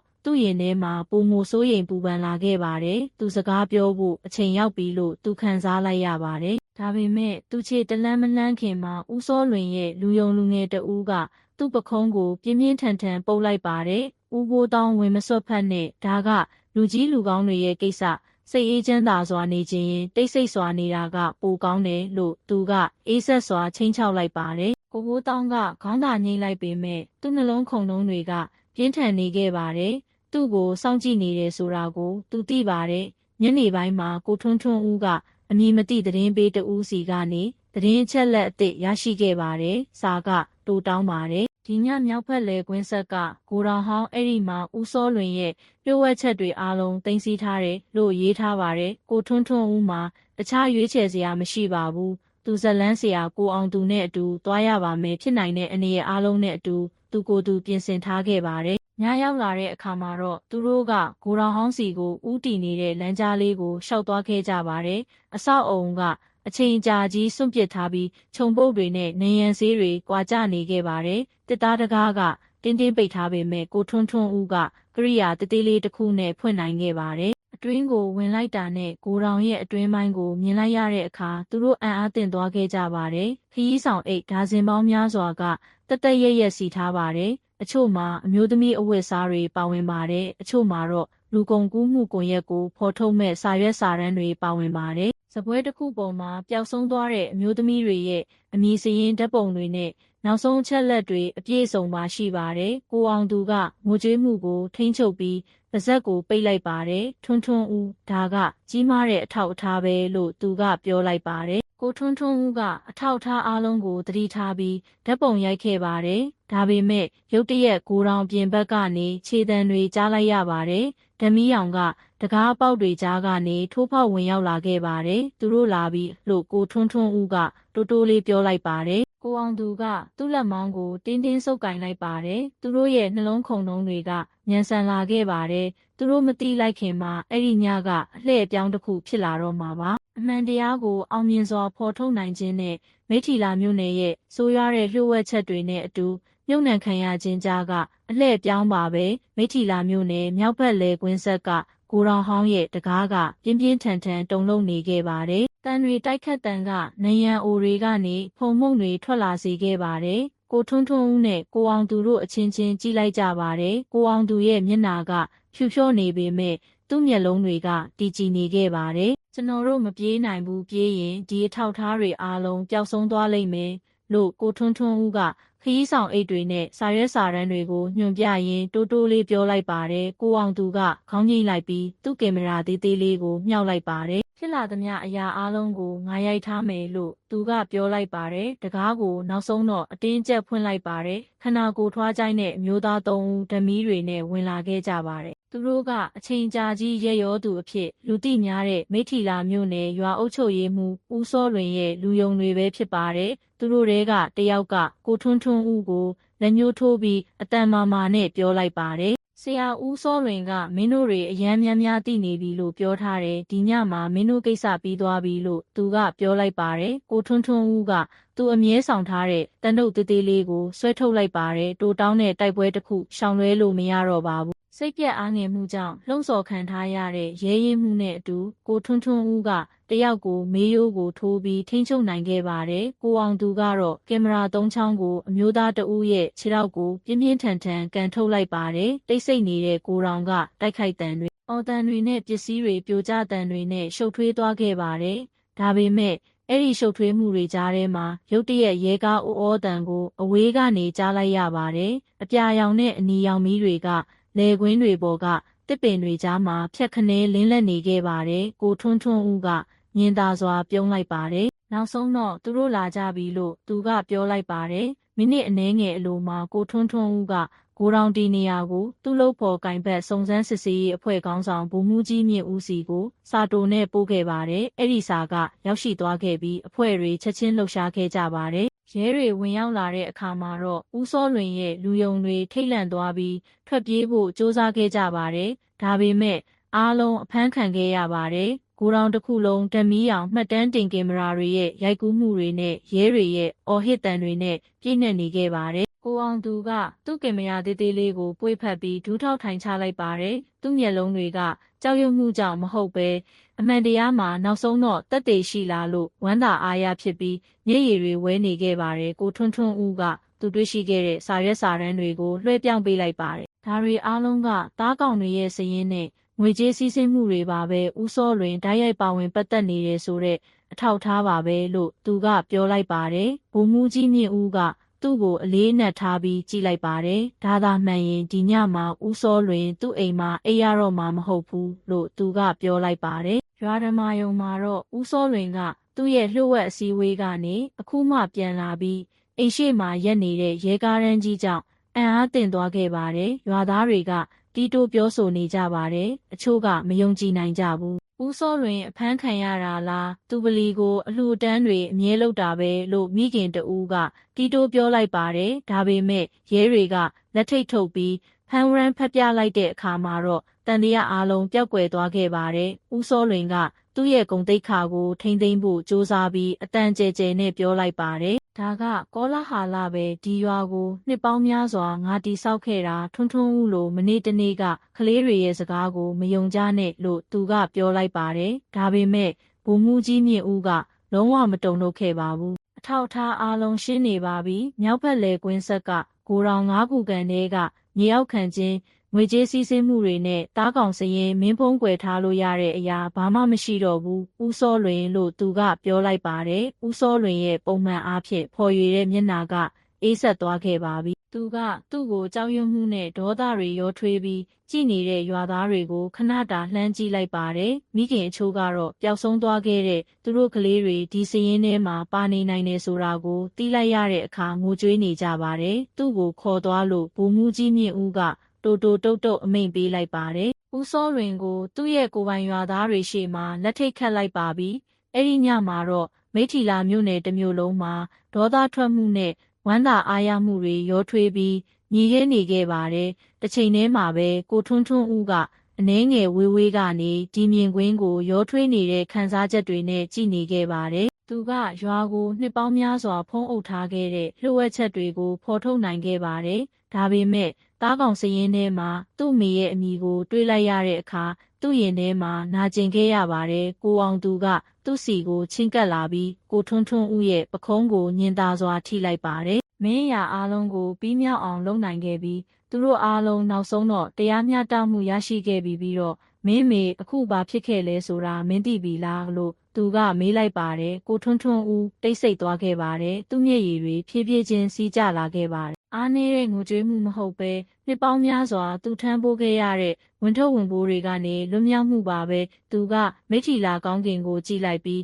အခုတော့အေဂျင့်နေပြီဖြစ်တဲ့သူ့မိရဲ့ဝိညာဉ်နဲ့စကားပြောနေတယ်လို့မျိုးတိုးတိုးလေးပြောလိုက်ပါတယ်ရက်နှဲငယ်ကြာပြီးနောက်ဦးစောလွင်အဖမ်းခံရတဲ့သတင်းကနိုင်ငံတော်ရုပ်မြင်သံကြားဖန်သားပြင်တွေကိုပြည့်နှက်သွားခဲ့ပါတယ်မိထီလာမြို့နယ်က9ခုကန်ရဲ့လျှို့ဝှက်စမ်းကြဲတဲ့ဇလန်းကြောင့်မဟုတ်ပဲဘလောက်ကြီးမားတဲ့ရာဇဝတ်မှုပဲဖြစ်ပါစေဖော်ထုတ်နိုင်နေဆိုတဲ့တက်သေးအဖြစ်အာယုံစိုက်ခံရတဲ့နေရာဖြစ်လာခဲ့ပါတယ်ကိုအောင်သူကသူ့ရဲ့သတင်းတွေကိုမီဒီယာတွေမှာထုတ်လွှင့်ခဲ့ပြီးလူမှုကွန်ရက်တွေမှာလည်းပြန့်နှံ့ခဲ့ပါတယ်အရင်ကကြောက်ရွံ့မှုနဲ့ဒဏ္ဍာရီတွေကြားမှာပိတ်မိနေခဲ့တဲ့ရွာသားတွေကအခုတော့စကားပြောဖို့ရဲရင်လာခဲ့ကြပါတယ်သူတို့ကနောက်ထပ်စုံစမ်းစစ်ဆေးမှုတွေကိုပံ့ပိုးပေးပြီးနောက်ထပ်ဘသူမှခြေရလက်ရမချန်ပဲပျောက်ဆုံးခြင်းမရှိစေဖို့တေချာစေခဲ့ကြပါတယ်ကိုထွန်းထွန်းဦးကငယ်ရွယ်နေသေးပေမဲ့အခုတော့ရွာရဲ့ဖော်ရွေတဲ့မျက်နှာဖုံးနောက်ကမှောင်မိုက်တဲ့မျက်နှာကိုဖော်ထုတ်နိုင်ခဲ့တဲ့စုံစမ်းစစ်ဆေးရေးမှုအဖြစ်လေးစားခံရပါပြီတိုက်ပွဲကမပြီးဆုံးသေးဘူးဆိုတာကိုသူသိပါတယ်ဒါပေမဲ့တေချာတာတစ်ခုကတော့အမှန်တရားကိုရှုံ့တွေနဲ့ထာဝရဖုံးကွယ်ထားလို့မရပါဘူးသူယုံချုပ်ကိုပြန်မသွားခင်နောက်ဆုံးညမှာကိုထွန်းထွန်းဦးကအခုတော့ရေမဲနေပြီဖြစ်တဲ့9ခုကန်အစွန်မှာရက်နေခဲ့ပါတယ်ရဲစည်းရိုးတွေကတက်ဆင်ထားဆဲပါရွှွန့်တွေကလာရောင်အောက်မှာခြောက်တွေ့နေခဲ့ပါတယ်သူကတိုးတိုးလေးရေရွတ်လိုက်ပါတယ်သူ့ကိုယ်သူပဲကြားနိုင်လောက်တဲ့အတန်မျိုးနဲ့ပါပဲအမေအရာအားလုံးပြီးဆုံးသွားခဲ့ပြီးသူတို့ဒီရွာကိုရာဇဝတ်မှုတွေအတွက်ထပ်သုံးပြုတော့မှာမဟုတ်ဘူးတားဂတိပေးတယ်လို့သူကပြောလိုက်ပါတယ်ပြီးတော့အဲ့ဒီစကားနဲ့အတူသွေးတွေနဲ့မျက်ရည်တွေပြည့်နှက်နေတဲ့ရှည်လျားတဲ့ခရီးကအဆုံးသတ်ခဲ့ပါပြီ